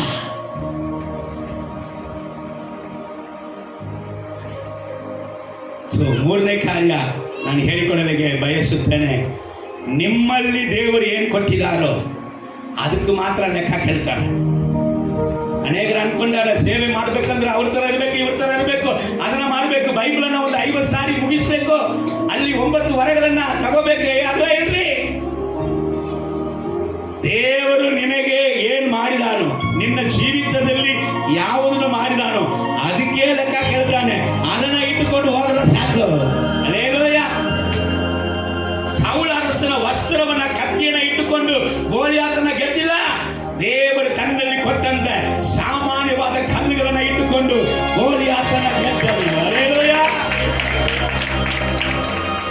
ನಿಮ್ಮಲ್ಲಿ ಕೊಟ್ಟದನ್ನ ನೀವು ಅಭಿವೃದ್ಧಿ ಆಗ್ಬೇಕು, ಸತ್ಯ. ಆದ್ರೆ ನಿಮ್ಮಲ್ಲಿ ಇಟ್ಟದನ್ನ ಇಟ್ಟುಕೊಂಡು ದೇವರ ಶಕ್ತಿಯಲ್ಲಿ ಹೊರಡ್ರಿ ಸಾಕು. ಗಿದ್ಯೋನಿಗೆ ಹೇಳ್ತಾ ಇದ್ದಾರೆ, ಗಿದ್ಯೋನೆ ನಿನಗೆ ಈಗ ಇರುವಂತ ಬಲದಲ್ಲಿ ಹೋಗು, ನಾನು ನಿನ್ನ ಸಂಗಡ ಇದ್ದೇನೆ. 4ನೇ ಕಾರ್ಯ ನಾನು ಹೇಳಿ ಮುಗಿಸುತ್ತೇನೆ, ಮುಂದಿನ ಕಾರ್ಯಕ್ಕೆ ಹೋಗೋದಕ್ಕಾಗೋದಿಲ್ಲ. 4ನೇ ಕಾರ್ಯ ಏನೆಂಬುದಾಗಿ ಓದುವಾಗ ಅದೇ 40ನೇ ವಾಕ್ಯವನ್ನ ಓದು ಮಗಳೇ, ಕಂಟಿನ್ಯೂ ಆಗಿ ಹೋದಮ್ಮ. ತನ್ನ ಕೋಲುಗಳನ್ನು ತೆಗೆದುಕೊಂಡು ಒಟ್ಟು ಹಳ್ಳದಲ್ಲಿ 5 ನುಣುಪು ಕಲ್ಲುಗಳನ್ನು ಆರಿಸಿಕೊಂಡು ಅವುಗಳನ್ನು ಕುರುಬರ ಪದ್ಧತಿಯಂತೆ ತನಗಿರುವ ಸ್ವಂತ ಚೀಲದಲ್ಲಿ ಹಾಕಿ ಕೈಯಲ್ಲಿ ಕವಣಿಯನ್ನು ಹಿಡಿದು ಫಿಲಿಸ್ಟಿಯನ ಬಳಿಗೆ ಹೋದನು. ಇತ್ತ ಫಿಲಿಸ್ಟಿಯನು ದಾವೀದನ ಸಮೀಪಕ್ಕೆ ಬಂದನು. ಗುರಾಣಿ ಹೊರುವವನು ಅವನ ಮುಂದೆ ಇದ್ದನು. ಫಿಲಿಸ್ಟಿಯನು ಕೆಂಬಣ್ಣದವನು, ಸುಂದರನು, ಯೌವನಸ್ಥನು ಆದ ದಾವೀದನನ್ನು ನೋಡಿ ತಿರಸ್ಕಾರ ಹೊಂದಿದ ಅವನಿಗೆ, ನೀನು ಕೋಲು ಹಿಡಿದು ನನ್ನ ಬಳಿಗೆ ಬರುವುದೇನು? ನಾನು ನಾಯಿಯೋ ಎಂದು ಹೇಳಿ ಅವನನ್ನು ತನ್ನ ದೇವರ ಹೆಸರಿನಲ್ಲಿ ಶಪಿಸಿ, ಇಲ್ಲಿ ಬಾ, ನಿನ್ನ ಮಾಂಸವನ್ನು ಮೃಗ ಪಕ್ಷಿಗಳಿಗೆ ಹಂಚಿಕೊಡುತ್ತೇನೆ ಅಂದನು. ಆಗ ದಾವೀದನು ಅವನಿಗೆ, ನೀನು ಈಟಿ ಕತ್ತಿ ಬಚ್ಚಿಗಳೊಡನೆ ನನ್ನ ಬಳಿಗೆ ಬರುತ್ತಿ. ನಾನಾದರೂ ನೀನು ಹೀಯಾಳಿಸುವಂತ ಸೇನಾಧೀಶ್ವರನು ಇಸ್ರಾಯೇಲರ ದೇವರು ಆಗಿರುವ ಯೆಹೋವನ ನಾಮದೊಡನೆ ನಿನ್ನ ಬಳಿಗೆ ಬರುತ್ತೇನೆ. ಆತನು ಇವತ್ತು ನಿನ್ನನ್ನು ನನ್ನ ಕೈಗೆ ಒಪ್ಪಿಸಿಕೊಡುವನು. ನಾನು ನಿನ್ನನ್ನು ಕೊಂದು ನಿನ್ನ ತಲೆಯನ್ನು ಕಡಿದು ಹಾಕಿ ಫಿಲಿಸ್ಟಿಯ ಸೈನ್ಯದ ಶವಗಳನ್ನು ಮೃಗ ಪಕ್ಷಿಗಳಿಗೆ ಹಂಚಿಕೊಡುವೆನು. ಇದರಿಂದ ಇಸ್ರಾಯೇಲರೊಳಗೆ, ಇದೇ ಮುಖ್ಯ 4ನೇ ಪಾಯಿಂಟ್, ಇದರಿಂದ ಇಸ್ರಾಯೇಲರ ಒಳಗೆ ದೇವರು ಇರುತ್ತಾನೆ ಎಂಬುದು ಭೂಲೋಕದವರಿಗೆಲ್ಲ ತಿಳಿದು ಬರುವುದು. ಹಲ್ಲೆಲೂಯಾ. ಹೇಳಿ, ನಿನ್ನ ಒಳಗಡೆ ಇರುವಂತ ದೇವರನ್ನ ಭೂಲೋಕವೆಲ್ಲ ಸಾರಬೇಕೆಂಬುದಾಗಿ ನೀನು ಬಯಸುವಾಗ ಜಯ ನಿಶ್ಚಯ.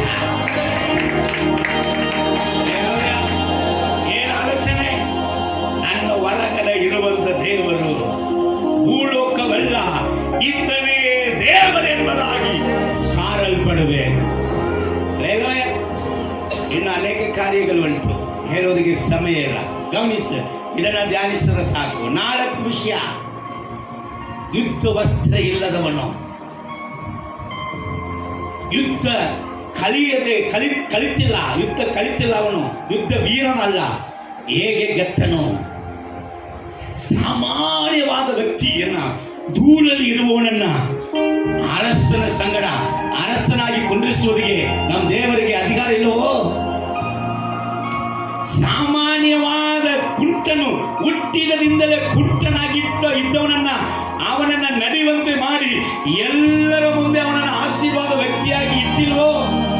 2,000 ದೆವ್ವ ಮೈ ತುಂಬಿದಂತೆ ದೆವ್ವ ಹಿಡಿದಂತ ವ್ಯಕ್ತಿ ದಂಡುವನ್ನ ಎಲ್ಲ ಪಟ್ಟಣಗಳನ್ನ ಹೋಗಿ ಅನೇಕ ಪಟ್ಟಣಗಳನ್ನ ದೇವರಿಗಾಗಿ ಸ್ವಾಧೀನ ಮಾಡುವಂತ ಮನುಷ್ಯನಾಗಿ ಬದಲಾಯಿಸಲ್ವೋ?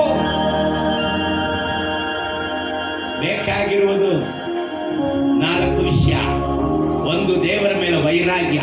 ಇವತ್ತು ಹೇಳ್ತೇನೆ, ದೇವರ ಮೇಲೆ ವೈರಾಗ್ಯ ಇಲ್ಲದೆ ನಿನ್ನ ಚಿಂತೆಯಲ್ಲಿ ಹೋರಾಡುವಂತ ಪಾಪವನ್ನ ನೀನು ಗೆಲ್ಲುವುದೇ ಇಲ್ಲ.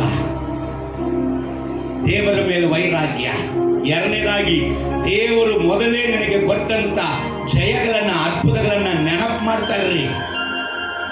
3ನೇದಾಗಿ, ನಿಮ್ಮ ಕೈಯಲ್ಲಿ ಏನಿದೆಯೋ, ದೇವರು ಏನು ಕೊಟ್ಟಿದ್ದಾನೋ, ದೇವರ ನಾಮದಲ್ಲಿ ದೇವರ ಮೇಲೆ ನಂಬಿಕೆ ಇಟ್ಟು ಅದನ್ನ ಇಟ್ಟುಕೊಂಡು ನಡೀರಿ. 4ನೇದಾಗಿ, ನನ್ನ ದೇವರು, ನಾನಲ್ಲ, ನನ್ನ ಹೆಸರಲ್ಲ, ನನ್ನ ದೇವರು ಪ್ರಸಿದ್ಧಿಯಾಗಬೇಕು. ಹಲ್ಲೆಲೂಯಾ. ಅಂಗಳ ಮುಚ್ಚಿ ಪ್ರಾರ್ಥಿಸೋಣ.